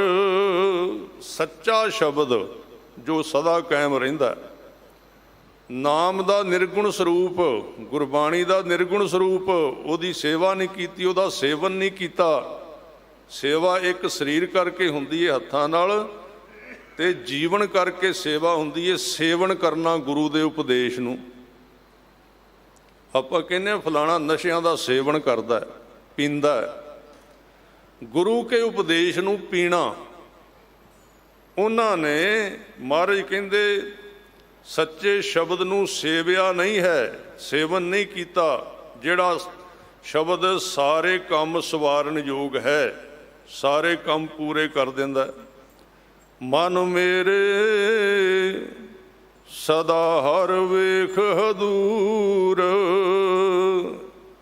ਇਹ ਦਾਤ ਕਿਵੇਂ ਮਿਲੇਗੀ? ਹੇ ਮੇਰੇ ਮਨ, ਤੂੰ ਵਾਹਿਗੁਰੂ ਨੂੰ ਆਪਣੇ ਹਦੂਰ ਕੋਲ ਵੇਖ, ਬਾਹਰ ਵੀ, ਸੱਜੇ ਵੀ, ਖੱਬੇ ਵੀ, ਚਾਰੇ ਦਿਸ਼ਾਵਾਂ ਦੇ ਵਿੱਚ ਤੇ ਅੰਦਰ ਵੀ, ਚੌਹਾਂ ਪਾਸੇ ਹੈ ਨਾ। ਹੁਣ ਜੇ ਤਾਂ ਲੈਣਾ ਫਿਰ ਤਾਂ ਇਹ ਗੱਲ ਕਰਨੀ ਪਏਗੀ, ਫਿਰ ਤਾਂ ਕੰਮ ਕਰਨਾ ਪਏਗਾ। ਜੇ ਇੱਥੋਂ ਉੱਠਦਿਆਂ ਸਾਰ ਛੱਡ ਦਿੱਤਾ, ਉਹ ਨਿਕਲ ਗਿਆ। ਇਹ ਕਮਾਈ ਦੀ ਗੱਲ ਹੈ, ਇਹ ਸਮਝ ਦੀ ਗੱਲ ਨਹੀਂ ਹੈ। ਸਮਝ ਇੱਕ ਹੱਦ ਤੱਕ ਜਾਂਦੀ ਹੈ, ਉਹਦੇ ਤੋਂ ਅੱਗੇ ਕਮਾਈ ਜਾਂਦੀ ਹੈ ਕਿ ਕੋਈ ਜ਼ੋਰ ਲਾ ਕੇ ਥੱਕ ਜਾਏਗਾ, ਉਸ ਮਨੁੱਖ ਦੇ ਅੰਦਰ ਉਹ ਸ਼ਬਦ ਨਹੀਂ ਕੱਢ ਸਕੇਗਾ, ਸੀਤਾ ਜਾਏਗਾ ਉਹਦੀ ਜ਼ਿੰਦਗੀ ਦੇ ਵਿੱਚ। ਕੁਝ ਵੀ ਆਵੇ ਸਾਡੇ ਜੀਵਨ ਵਿੱਚ, ਜਿਵੇਂ ਕੁਝ ਵੀ ਆਉਂਦਾ ਹੈ, ਥੋੜ੍ਹੇ ਸਮੇਂ ਵਾਸਤੇ ਉਹ ਚੀਜ਼ਾਂ ਪ੍ਰਭਾਵ ਪਾਉਂਦੀਆਂ ਨੇ, ਪਰ ਫਿਰ ਅੰਦਰੋਂ ਸਿੱਖ ਦੇ ਪਿਆਰ ਨਾਲ ਨਿਕਲਦਾ ਵਾਹਿਗੁਰੂ, ਕਿਉਂਕਿ ਉਹ ਡੂੰਘੇ ਥਾਂ ਤੇ ਵਸਿਆ ਹੋਇਆ। ਇਸ ਕਰਕੇ ਮੇਰੇ ਮਨ ਸਦਾ ਹਜ਼ੂਰੀ ਵਿੱਚ ਵੇਖ, ਜਨਮ ਮਰਨ ਦੁੱਖ ਪਰ ਹਰੈ, ਸ਼ਬਦ ਰਹਾ ਭਰਪੂਰ ਰਹਾਉ। ਉਹ ਤੇਰੇ ਜਨਮ ਦੇ ਤੇ ਮਰਨ ਦੇ ਜਿਹੜੇ ਦੁੱਖ ਹਨ, ਇਹਨਾਂ ਦੇ ਵਿਚਾਲੇ ਦੇ ਦੁੱਖ ਹਨ ਤੇ ਇਹਨਾਂ ਦੇ ਦੁੱਖ ਹਨ। ਇਹ ਦੋਵੇਂ ਅਰਥ ਲੱਗਦੇ ਨੇ ਇਹਦੇ, ਜਨਮ ਤੇ ਮਰਨ ਵਿਚਲੇ ਦੁੱਖ, ਔਰ ਜਨਮ ਦਾ ਦੁੱਖ ਤੇ ਮਰਨ ਦਾ ਦੁੱਖ ਇੱਕ ਅਲੱਗ ਤੋਂ ਚੀਜ਼ ਹੈ। ਇਹਨੂੰ ਦੂਰ ਕਰ ਦਿੰਦਾ ਉਹ ਸ਼ਬਦ ਜਿਹੜਾ ਹੈ, ਆ ਅਕਾਲ ਪੁਰਖ ਸ਼ਬਦ ਰਹਿਆ ਭਰਪੂਰ, ਸ਼ਬਦ ਦੇ ਵਿੱਚ ਭਰਪੂਰ ਹੋਇਆ ਬੈਠਾ ਵਾਹਿਗੁਰੂ। ਵੇਖੋ ਕਿਵੇਂ ਗੁਰੂ ਸਾਹਿਬ ਵਾਰ-ਵਾਰ ਇਸ਼ਾਰੇ ਕਰ ਰਹੇ ਨੇ ਵੀ ਸ਼ਬਦ ਵਿੱਚ ਭਰਪੂਰ ਹੈ। ਤੁਸੀਂ ਕਿਤੇ ਵੀ ਜਾਓ, ਕੋਈ ਥਾਂ ਸ਼ਬਦ ਤੋਂ ਖਾਲੀ ਨਹੀਂ ਹੈ। ਸ਼ਬਦ ਦਾ ਅਰਥ ਕੀ ਹੈ? ਸ਼ਬਦ ਦਾ ਅਰਥ ਇੱਕ ਉਪਦੇਸ਼ ਰੂਪ ਹੈ ਤੇ ਇੱਕ ਧੁਨ ਰੂਪ ਹੈ, ਇੱਕੋ ਹੈ। ਆ ਤੁਸੀਂ ਹੱਥ ਦੇ ਨਾਲ ਹੱਥ ਵਜਾਓ, ਉੱਥੇ ਸ਼ਬਦ ਨਿਕਲੇਗਾ, ਆਵਾਜ਼ ਆਏਗੀ। ਭਾਂਡੇ ਨਾਲ ਭਾਂਡਾ ਖੜਕੇਗਾ, ਉੱਥੇ ਸ਼ਬਦ। ਕੋਈ ਥਾਂ ਸ਼ਬਦ ਤੋਂ ਖਾਲੀ ਹੈ ਹੀ ਨਹੀਂ ਹੈ। ਉਹ ਸਾਰੇ ਥਾਵਾਂ ਤੇ ਕਿਸੇ ਰੂਪ ਦੇ ਵਿੱਚ, ਪਰਮ ਤੱਤ ਦੇ ਰੂਪ ਦੇ ਵਿੱਚ ਕਲਗੀਧਰ ਪਾਤਸ਼ਾਹ ਕਹਿੰਦੇ, ਨਮੋ ਪਰਮ ਤਤੰਗ ਅਤਤੰਗ ਸਰੂਪੇ। ਤੂੰ ਪਰਮ ਤੱਤ ਵਾਲਾ ਹੈ, ਤੂੰ ਪੰਜ ਤੱਤਾਂ ਤੋਂ ਪਰੇ ਅਤਤੰਗ ਸਰੂਪ ਹੈ। ਨਮੋ ਪਰਮ ਤਤੰਗ ਅਤਤੰਗ ਸਰੂਪੇ। ਮਹਾਰਾਜ ਇੱਥੇ ਫਰਮਾਨ ਕਰ ਰਹੇ ਹਨ ਕਿ ਇਸ ਤਰ੍ਹਾਂ ਸ਼ਬਦ ਦੇ ਵਿੱਚ ਵਸਿਆ ਹੋਇਆ ਹੈ ਅਕਾਲ ਪੁਰਖ। ਵਿਸ਼ਰਾਮ ਦੇ ਕੇ ਕਹਿੰਦੇ ਹਨ, ਸੱਚ ਸਲਾਹਨ ਸੇ ਸੱਚੇ, ਸੱਚਾ ਨਾਮ ਆਧਾਰ। ਜਿਹੜੇ ਸੱਚ ਦੀ ਸਲਾਹੁਤਾ ਕਰਦੇ ਹਨ, ਸੱਚੇ ਨਾਮ ਦੀ ਸਲਾਹੁਤਾ ਕਰਦੇ ਹਨ, ਉਹੀ ਸਦਾ ਕਾਇਮ ਰਹਿਣ ਵਾਲੇ ਹਨ। ਜਿਨ੍ਹਾਂ ਦਾ ਆਧਾਰ, ਜਿਨ੍ਹਾਂ ਦਾ ਆਸਰਾ ਸੱਚ ਬਣ ਜਾਂਦਾ, ਜਿਨ੍ਹਾਂ ਦਾ ਆਸਰਾ ਗੁਰੂ ਦੀ ਦਾਤ, ਗੁਰੂ ਦੇ ਦਰਸ਼ਨ, ਗੁਰੂ ਦੀ ਕਿਰਪਾ, ਗੁਰੂ ਦਾ ਰਸ, ਸਤਿਗੁਰੂ ਜੀ ਦੀ ਰਹਿਮਤ ਬਣ ਜਾਂਦੀ ਹੈ। ਆ ਸਾਧ ਸੰਗਤ ਜੀ, ਜਦੋਂ ਗੁਰੂ ਸਾਹਿਬ, ਗੁਰੂ ਨਾਨਕ ਸਾਹਿਬ ਪਾਤਸ਼ਾਹ ਜੀ ਸੁਲਤਾਨਪੁਰ ਵਿੱਚ ਸਨ, ਤੇ ਪਹਿਲੇ ਸਿੱਖਾਂ ਦੇ ਵਿੱਚ ਜਿਹੜੇ ਸਿੱਖ ਆਏ ਨੇ, ਭਾਈ ਭਗੀਰਥ, ਤੇ ਭਾਈ ਭਗੀਰਥ ਜੀ ਅੱਗੋਂ ਲਾਹੌਰ ਤੋਂ ਲੈ ਕੇ ਆਏ ਭਾਈ ਮਨਸੁਖ ਜੀ ਨੂੰ। ਮਨਸੁਖ ਜੀ ਨੇ ਮਹਾਰਾਜ ਪਾਤਸ਼ਾਹ ਦੇ ਦਰਸ਼ਨ ਕੀਤੇ। ਵਪਾਰੀ ਸੀ, ਬਿਜ਼ਨਸਮੈਨ ਸੀ, ਪਰ ਅੱਜ ਜਦੋਂ ਸਤਿਗੁਰਾਂ ਨੇ ਕਿਰਪਾ ਦ੍ਰਿਸ਼ਟੀ ਕੀਤੀ ਨਾ, ਤੇ ਮਨਸੁਖ ਨੂੰ ਅੰਦਰੋਂ ਆਨੰਦ ਬਖਸ਼ ਦਿੱਤਾ, ਆਨੰਦ ਆਇਆ। ਮਨਸੁਖ ਨੂੰ ਅੱਜ ਪਤਾ ਲੱਗਾ ਵੀ ਬਿਜ਼ਨਸ ਤੋਂ ਅੱਗੇ ਵੀ ਕੁਝ ਹੁੰਦਾ ਹੈ। ਜੇ ਪਤਾ ਨਾ ਲੱਗੇ, ਫਿਰ ਆਪਾਂ ਜਿਹੜੇ ਕੰਮ ਵਿੱਚ ਲੱਗੇ ਹਾਂ, ਬਸ ਸਾਨੂੰ ਉਹ ਹੀ ਪਤਾ ਲੱਗੇਗਾ ਵੀ ਇਹ ਹੀ ਕੰਮ ਹੈ। ਜਿੱਦਣ ਪਾਰ ਜਾਵਾਂਗੇ ਨਾ, ਉਸ ਕੰਮ ਤੋਂ ਗੁਰੂ ਲੈ ਕੇ ਜਾ ਸਕਦਾ। ਗੁਰੂ ਨੇ ਮਾਰਿਆ ਝਟਕਾ ਤੇ ਮਨਸੁਖ ਨੂੰ ਸਰੀਰ ਤੋਂ ਅੱਗੇ ਲੈ ਗਏ, ਆਤਮਾ ਦੇ ਤਲ ਤੇ। ਉੱਥੇ ਵਿਖਾਇਆ ਜਦੋਂ ਰੰਗ, ਤੇ ਗੁਰੂ ਸਾਹਿਬ ਦੇ ਆਸ਼ਿਕ ਹੋ ਗਏ ਭਾਈ ਮਨਸੁਖ। ਭਾਈ ਭਗੀਰਥ ਕਹਿੰਦੇ ਵੀ ਤੇਰਾ ਵਪਾਰ ਬੜਾ ਹੈ, ਤੂੰ ਵਾਪਸ ਨਹੀਂ ਗਿਆ। ਕਹਿੰਦੇ ਕਿਹੜਾ ਵਪਾਰ? ਇਦੋਂ ਵੱਡਾ ਤੇ ਕੋਈ ਵਪਾਰ ਹੀ ਨਹੀਂ, ਬਾਬੇ ਨਾਨਕ ਦੇ ਕੋਲ ਬਹਿਣ ਨਾਲੋਂ ਵੱਡਾ ਕੋਈ ਵਪਾਰ ਹੀ ਨਹੀਂ ਹੈ। ਕਹਿੰਦੇ ਅੱਛਾ, ਉਹ ਤਾਂ ਤੂੰ ਕਰੋੜਾਂ ਦਾ ਕਰਨਾ। ਤੇ ਗੁਰੂ ਅਰਜਨ ਦੇਵ ਸਾਹਿਬ ਇਹਨੂੰ ਕਹਿੰਦੇ, ਵਾਪਾਰੀ ਸੱਚ ਵਾਪਾਰ ਕਰੋ, ਦਰਗਹ ਨਿਭੈ ਖੇਪ ਤੁਮਾਰੀ। ਜਦੋਂ ਬੜਾ ਚਿਰ ਰਿਹਾ, ਇਹਦੇ ਪਾਰਟਨਰ ਜਿਹੜੇ ਹਿੱਸੇਦਾਰ ਸਨ ਭਾਈ ਮਨਸੁਖ ਦੇ, ਲਾਹੌਰ ਉਡੀਕਦੇ ਰਹੇ ਵੀ ਆਇਆ ਨਹੀਂ ਵਾਪਸ। ਗੁਰੂ ਨੇ ਖਿੱਚ ਲਿਆ, ਗੁਰੂ ਨੇ ਮੋਹ ਲਿਆ, ਗੁਰੂ ਨਾਨਕ ਸਾਹਿਬ ਨੇ ਖਿੱਚ ਪਾ ਦਿੱਤੀ। ਉਹ ਪਿਛਲੇ ਜਿਹੜੇ ਹਿੱਸੇਦਾਰ ਸਨ ਇਕੱਠੇ ਹੋ ਕੇ ਮਨਸੁਖ ਨੂੰ ਲੈਣ ਆਏ ਵੀ ਇਹ ਮੇਨ ਬੰਦਾ, ਇਹਦੇ ਬਿਨਾਂ ਕੰਮ ਨਹੀਂ ਚੱਲਣਾ ਸਾਡਾ। ਭਾਈ ਮਨਸੁਖ ਨੂੰ ਆ ਕੇ ਮਿਲੇ ਸੁਲਤਾਨਪੁਰ ਲੋਧੀ। ਕਿਹਾ ਵੀ ਮਨਸੁਖ, ਚੰਗਾ ਤੂੰ ਆਇਆ, ਇਹ ਸਾਧ ਦੇ ਚੇਲਾ ਬਣ ਕੇ ਬਹਿ ਗਿਆ। ਉਦੋਂ ਗੁਰੂ ਸਾਹਿਬ ਅਜੇ ਪ੍ਰਗਟ ਨਹੀਂ ਸੀ ਹੋਏ। ਉਹ ਕਹਿੰਦਾ, ਉਹ ਇਹ ਆਮ ਸਾਧ ਨਹੀਂ ਜੇ, ਮੈਂ ਤੇ ਕਹਿੰਦਾ ਤੁਸੀਂ ਵੀ ਰਹੋ। ਇਸ ਤਰ੍ਹਾਂ ਹੀ ਹੁੰਦਾ ਹੈ, ਜਿਹਨੂੰ ਲੱਗ ਜਾਂਦੀ ਹੈ ਨਾ ਸਾਧ ਸੰਗਤ ਜੀ, ਉਹ ਫਿਰ ਕਹਿੰਦਾ ਵੀ ਸਾਰੇ ਹੀ ਆਹ ਕੰਮ ਕਰੋ, ਤੇ ਲੋਕ ਕਹਿੰਦੇ ਕਮਲਾ ਹੀ ਐਵੇਂ ਇਸੇ ਕੰਮ ਹੀ ਲੱਗਾ ਰਹਿੰਦਾ, ਹੋਰ ਇਹਨੂੰ ਕੰਮ ਹੀ ਕੋਈ ਨਹੀਂ ਰਿਹਾ। ਨਹੀਂ, ਜਿਸ ਤਨ ਲਾਗੀ ਸੋਈ ਜਾਣਾ, ਅਵਰ ਕੇ ਜਾਣਾ ਪੀਰ ਭਰਈਆ। ਜਿਹਦੇ ਅੰਦਰ ਤੀਰ ਵੱਜ ਗਿਆ ਨਾ ਗੁਰੂ ਨਾਨਕ ਦਾ, ਉਹਨੂੰ ਪਤਾ ਫਿਰ ਕਿਹੜੇ ਹੁਦਾਰਿਆਂ ਵਿੱਚ ਵੱਸਦਾ। ਉਹ ਫਿਰ ਦੁਨੀਆ ਨੂੰ ਰੁਲਦਿਆਂ ਨੂੰ ਵੇਖ ਕੇ ਨਾ ਉਹਨੂੰ ਤਰਸ ਬੜਾ ਹੁੰਦਾ ਵੀ ਕਿੱਥੇ ਰੁਲੀ ਜਾਂਦੇ ਵਿਚਾਰੇ, ਕਿੱਥੇ ਰੋਈ ਜਾਂਦੇ, ਸਾਰਾ ਦਿਨ ਗਵਾਈ ਜਾਂਦੇ ਹਨ ਆਪਣਾ। ਉਹ ਕਹਿੰਦੇ ਤੁਸੀਂ ਵੀ ਰਹੋ, ਕਹਿੰਦੇ ਅਸੀਂ ਤਾਂ ਤੈਨੂੰ ਲੈਣ ਆਇਆ, ਤੂੰ ਸਾਨੂੰ ਵੀ ਇੱਥੇ ਰੱਖਣਾ। ਕਹਿੰਦਾ ਮੈਂ ਨਹੀਂ ਜਾਣਾ। ਉਹ ਗੁਰੂ ਸਾਹਿਬ ਕੋਲ ਗਏ, ਮਹਾਰਾਜ ਬੈਠੇ ਸੀ। ਕਹਿੰਦੇ ਮਹਾਰਾਜ ਸਾਡਾ ਬੰਦਾ ਤੁਸੀਂ ਆਪਣੇ ਪਿੱਛੇ ਲਾ ਲਿਆ, ਆਮ ਹੀ ਹੁੰਦਾ ਹੈ ਪਿੱਛੇ ਲਾ ਲਿਆ। ਮਹਾਰਾਜ ਕਹਿੰਦੇ ਮੈਂ ਕਿੱਥੇ ਪਿੱਛੇ ਲਾਇਆ, ਮੇਰੇ ਪਿਛਲੇ ਪਾਸੇ ਵੇਖ ਹੈ ਮਨਸੁਖ, ਉਹ ਤੇ ਅੱਗੇ ਬੈਠਾ। ਕਹਿੰਦੇ ਨਹੀਂ, ਮਤਲਬ ਤੁਸੀਂ ਉਹਨੂੰ ਜਾਣ ਨਹੀਂ ਦਿੰਦੇ। ਗੁਰੂ ਸਾਹਿਬ ਨੇ ਕਿਹਾ ਮੈਂ ਕੋਈ ਮੰਤਰ ਤੇ ਪੜ੍ਹਿਆ ਨਹੀਂ, ਪੁੱਛ ਲੈ ਇਹਨੂੰ ਕਿਉਂ ਨਹੀਂ ਜਾਂਦਾ।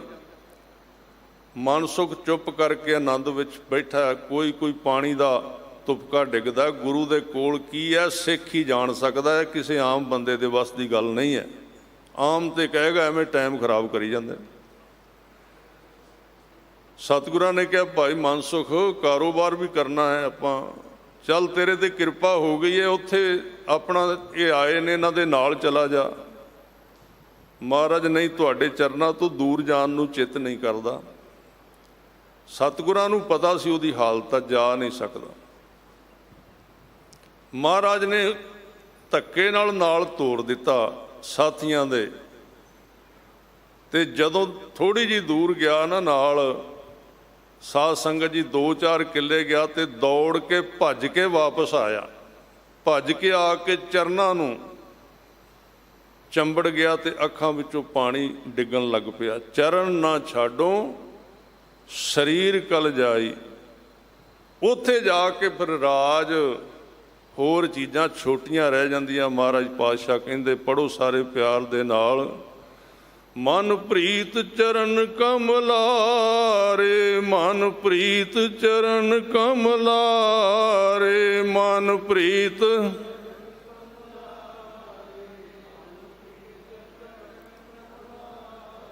ਮਨ ਪ੍ਰੀਤ ਚਰਨ ਕਮਲਾਰੇ, ਮਨ ਪ੍ਰੀਤ ਚਰਨ ਕਮਲਾਰੇ।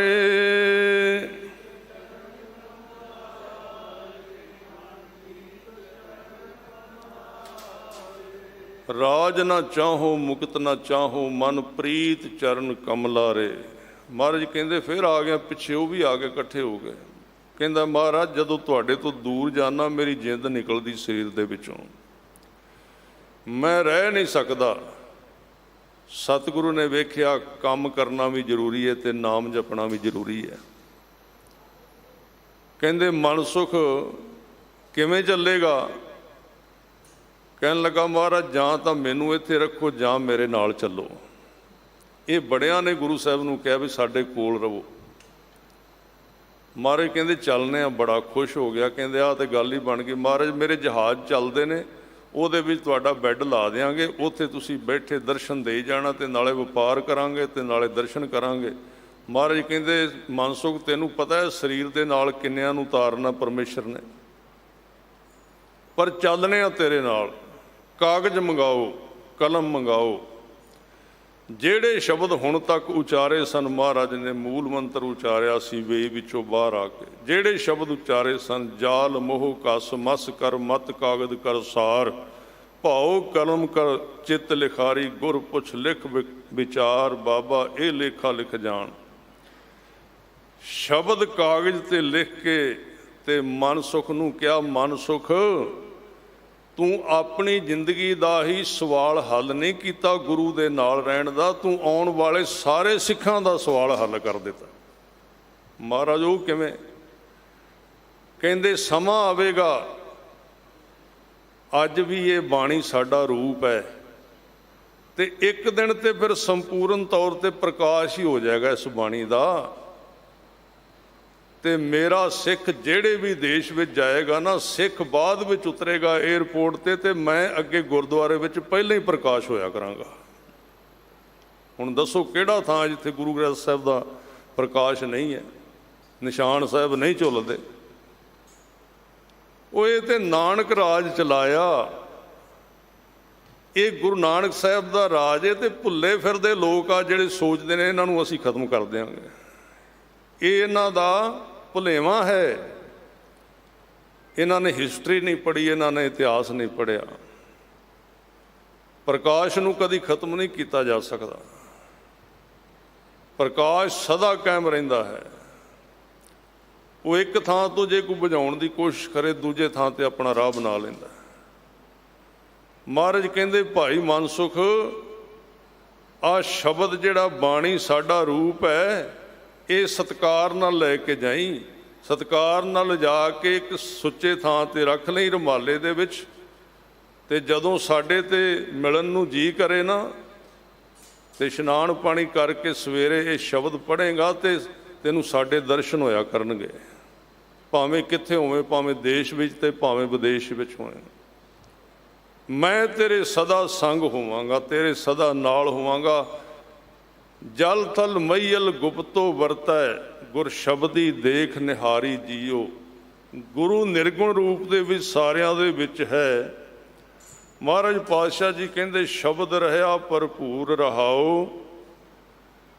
ਸੱਚ ਸਲਾਹਣ ਸੇ ਸੱਚੇ, ਸੱਚਾ ਨਾਮ ਆਧਾਰ।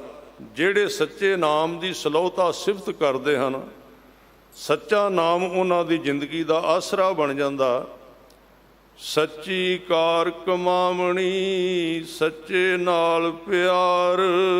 ਫਿਰ ਉਹਨਾਂ ਦੀ ਜਿਹੜੀ ਕਾਰ ਹੈ, ਜਿਹੜੇ ਕੰਮ ਹਨ, ਉਹ ਵੀ ਸੱਚੇ ਹੋ ਜਾਂਦੇ ਹਨ। ਉਹ ਸੱਚੇ ਕਾਰਜ ਕਰਦੇ, ਭਲਾ ਕਰਦੇ ਹਨ ਲੋਕਾਂ ਦਾ। ਔਰ ਉਹਨਾਂ ਦਾ ਸਦਾ ਪਿਆਰ ਸੱਚੇ ਵਾਹਿਗੁਰੂ ਦੇ ਨਾਲ ਬਣਿਆ ਰਹਿੰਦਾ ਹੈ। ਸੱਚਾ ਸਾਹੂ ਵਰਤਦਾ, ਕੋਈ ਨਾ ਮਿਟਣ ਹਾਰ। ਉਹ ਹੁਣ ਸਰੀਰ ਕਰਕੇ ਮਨੁੱਖ ਲੱਗਦੇ, ਪਰ ਵਰਤਦਾ ਉਹਨਾਂ ਦੇ ਵਿੱਚ ਸੱਚਾ ਵਾਹਿਗੁਰੂ ਆਪ ਹੀ ਹੈ। ਉਹਨਾਂ ਨੂੰ ਕੋਈ ਮੇਟ ਨਹੀਂ ਸਕਦਾ, ਭਾਵੇਂ ਕੋਈ ਕਿੰਨੀ ਈਰਖਾ ਕਰੀ ਜਾਏ। ਉਹਨਾਂ ਨੂੰ ਕੋਈ ਮਿਟਾ ਨਹੀਂ ਸਕਦਾ, ਕਿਉਂਕਿ ਉਹ ਮਨੁੱਖ ਹੈ ਹੀ ਨਹੀਂ। ਵਾਹਿਗੁਰੂ ਉੱਥੇ ਪ੍ਰਗਟ ਹੋ ਗਿਆ, ਉਹਨੂੰ ਕੋਈ ਨਹੀਂ ਮੇਟ ਸਕਦਾ। ਮਨਮੁਖ ਮਹਿਲ ਨਾ ਪਾਇਨੀ, ਕੂੜ ਮੁੱਠੇ ਕੂੜਿਆਰ। ਪਰ ਜਿਹੜੇ ਮਨਮੁਖ ਨੇ, ਉਹ ਹਜ਼ੂਰੀ ਰੂਪੀ ਮਹਿਲ ਨਹੀਂ ਪ੍ਰਾਪਤ ਕਰਦੇ, ਸੁਰਤ ਰੂਪੀ ਮਹਿਲ ਪ੍ਰਾਪਤ ਨਹੀਂ ਕਰ ਸਕਦੇ, ਕਿਉਂਕਿ ਉਹ ਝੂਠ ਦੇ ਵਿੱਚ ਲੁੱਟੇ ਗਏ। ਝੂਠੇ ਲੋਕ ਸਦਾ ਹੋਰ ਝੂਠ ਬੋਲੀ ਜਾਂਦੇ ਹਨ, ਉਹਨਾਂ ਦੀ ਖੁਰਾਕ ਝੂਠ ਬਣ ਜਾਂਦੀ ਏ। ਹਉ ਮੈਂ ਕਰਤਾ ਜਗ ਮੁਆ, ਗੁਰ ਬਿਨ ਘੋਰ ਅੰਧਾਰ। ਹੰਕਾਰ ਵਿੱਚ ਫਸ ਕੇ ਸਾਰਾ ਜਗਤ ਖੁਆਰ ਹੋ ਰਿਹਾ ਹੈ। ਗੁਰੂ ਤੋਂ ਬਿਨਾਂ ਗਿਆਨ ਦਾ ਪ੍ਰਕਾਸ਼ ਨਹੀਂ ਹੁੰਦਾ, ਸ਼ਬਦ ਦਾ ਪ੍ਰਕਾਸ਼ ਨਹੀਂ ਹੁੰਦਾ, ਤੇ ਘੋਰ ਹਨੇਰੇ ਵਿੱਚ ਅਗਿਆਨ ਵਿੱਚ ਫਸਿਆ ਰਹਿੰਦਾ ਮਨੁੱਖ। ਮਾਇਆ ਮੋਹਿ ਵਿਸਾਰਿਆ, ਸੁਖ ਦਾਤਾ ਦਾਤਾਰ। ਇਹ ਮਾਇਆ ਦੀ ਖਿੱਚ ਐਸੀ ਹੈ ਜੋ ਦਿਸ ਰਿਹਾ ਸੰਸਾਰ। ਇਹਦੇ ਕਰਕੇ ਅਕਾਲ ਪੁਰਖ ਵਾਹਿਗੁਰੂ ਭੁੱਲ ਗਿਆ, ਜਿਹੜਾ ਸਦਾ ਸੁਖ ਦਾਤਾ, ਦਾਤਾਂ ਦੇਣ ਵਾਲਾ ਦਾਤਾਰ ਵਾਹਿਗੁਰੂ ਹੈ। ਸਤਿਗੁਰ ਸੇਵੈ ਤਾਂ ਉਬਰਹਿ, ਸੱਚ ਰੱਖੈ ਉਰ ਧਾਰ। ਕੌਣ ਇਹਦੇ ਵਿੱਚੋਂ ਉੱਭਰ ਸਕਦੇ ਨੇ ਸੰਸਾਰ ਵਿੱਚੋਂ? ਜਿਹੜੇ ਉਰ ਹਿਰਦੇ ਦੇ ਵਿੱਚ ਸੱਚੇ ਨਾਮ ਨੂੰ ਧਾਰਨ ਕਰਕੇ ਰੱਖਦੇ ਨੇ ਤੇ ਸਤਿਗੁਰੂ ਜੀ ਦੀ ਸੇਵਾ ਕਰਦੇ ਹਨ। ਕਿਰਪਾ ਤੇ ਹਰ ਪਾਈਐ, ਸੱਚ ਸ਼ਬਦ ਵਿਚਾਰ। ਇਹ ਮਨੁੱਖ ਦੇ ਆਪਣੀ ਹਉਮੈ ਦੇ ਵਸ ਨਹੀਂ ਮਿਲਦਾ। ਇਹ ਕਿਰਪਾ ਦੇ ਨਾਲ, ਬਖਸ਼ਿਸ਼ ਦੇ ਨਾਲ ਸੱਚੇ ਸ਼ਬਦ ਦੀ ਵਿਚਾਰ, ਯਾਨੀ ਕਿ ਵਿਵੇਕ ਦਾ ਗਿਆਨ ਅੰਦਰ ਪ੍ਰਗਟ ਹੁੰਦਾ। ਸਤਿਗੁਰ ਸੇਵ ਮਨ ਨਿਰਮਲਾ, ਹਉਮੈ ਤਜ ਵਿਕਾਰ। ਗੁਰੂ ਸਾਹਿਬ ਦੀ ਸੇਵਾ ਕਰਕੇ, ਨਿਤਨੇਮ ਕਰਕੇ, ਸਿਮਰਨ ਕਰਕੇ, ਵਿਚਾਰ ਕਰਕੇ ਮਨ ਦੇ ਵਿੱਚੋਂ ਹੰਕਾਰ ਦੀ ਮੈਲ ਨਿਕਲ ਜਾਂਦੀ ਹੈ ਤੇ ਵਿਕਾਰਾਂ ਦੀ ਮੈਲ ਖਤਮ ਹੋ ਜਾਂਦੀ ਹੈ। ਆਪ ਛੋੜ ਜੀਵਤ ਮਰੈ, ਗੁਰ ਕੈ ਸ਼ਬਦ ਵਿਚਾਰ। ਐਸੇ ਗੁਰਮੁਖ ਆਪਣੀ ਹੋਂਦ ਨੂੰ ਕਦੀ ਇਹ ਨਹੀਂ ਸੋਚਦੇ ਕਿ ਮੇਰੇ ਕਰਕੇ ਕੁਝ ਹੋ ਰਿਹਾ। ਉਹ ਆਪਣੇ ਆਪ ਹੀ ਹਉਮੈ ਨੂੰ ਛੱਡ ਦਿੰਦੇ ਹਨ। ਜਿਉਂਦੇ ਜੀ ਗੁਰੂ ਦੇ ਹੁਕਮ ਵਿੱਚ ਮਰ ਜਾਂਦੇ ਹਨ, ਆਪਣੀ ਮਨ ਮਰਜ਼ੀ ਨੂੰ ਮਾਰ ਦਿੰਦੇ ਹਨ ਗੁਰੂ ਕੇ ਸ਼ਬਦ ਦੀ ਵਿਚਾਰ ਦੁਆਰਾ। ਧੰਦਾ ਧਾਵਤ ਰਹਿ ਗਏ, ਲਾਗਾ ਸਾਚ ਪਿਆਰ।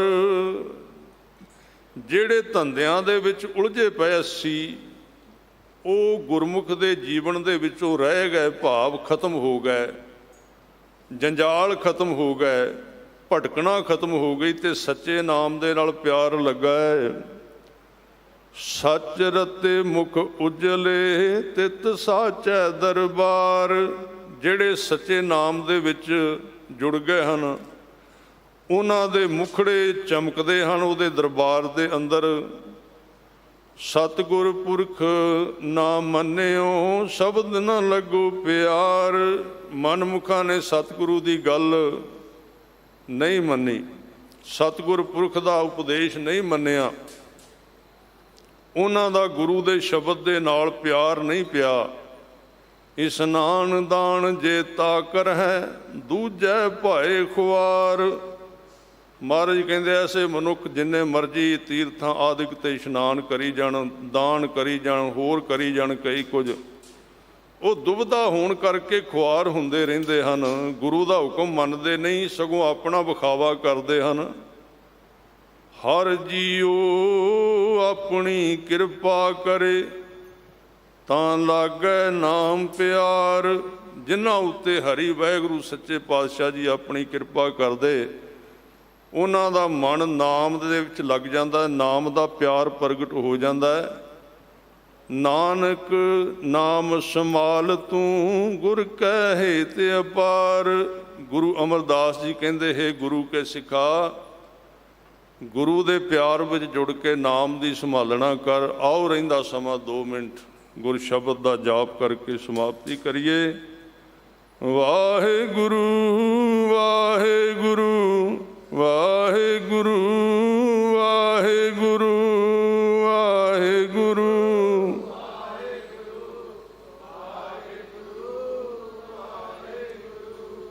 ਵਾਹਿਗੁਰੂ ਵਾਹਿਗੁਰੂ ਵਾਹਿਗੁਰੂ ਵਾਹਿਗੁਰੂ।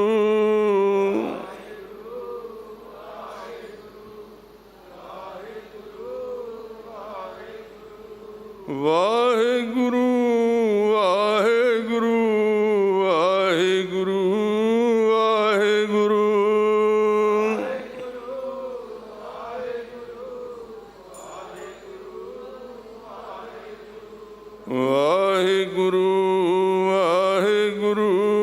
ਵਾਹਿਗੁਰੂ ਵਾਹਿਗੁਰੂ।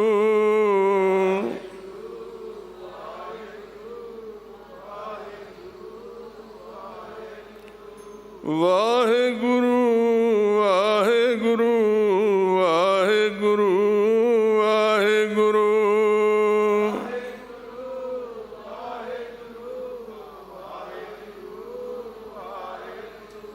ਵਾਹਿਗੁਰੂ ਵਾਹਿਗੁਰੂ ਵਾਹਿਗੁਰੂ ਵਾਹਿਗੁਰੂ।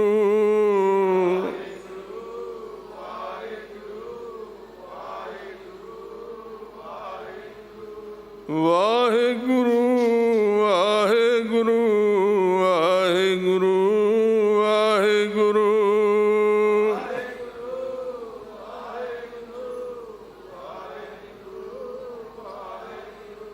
ਵਾਹਿਗੁਰੂ ਵਾਹਿਗੁਰੂ ਵਾਹਿਗੁਰੂ ਵਾਹਿਗੁਰੂ ਵਾਹਿਗੁਰੂ।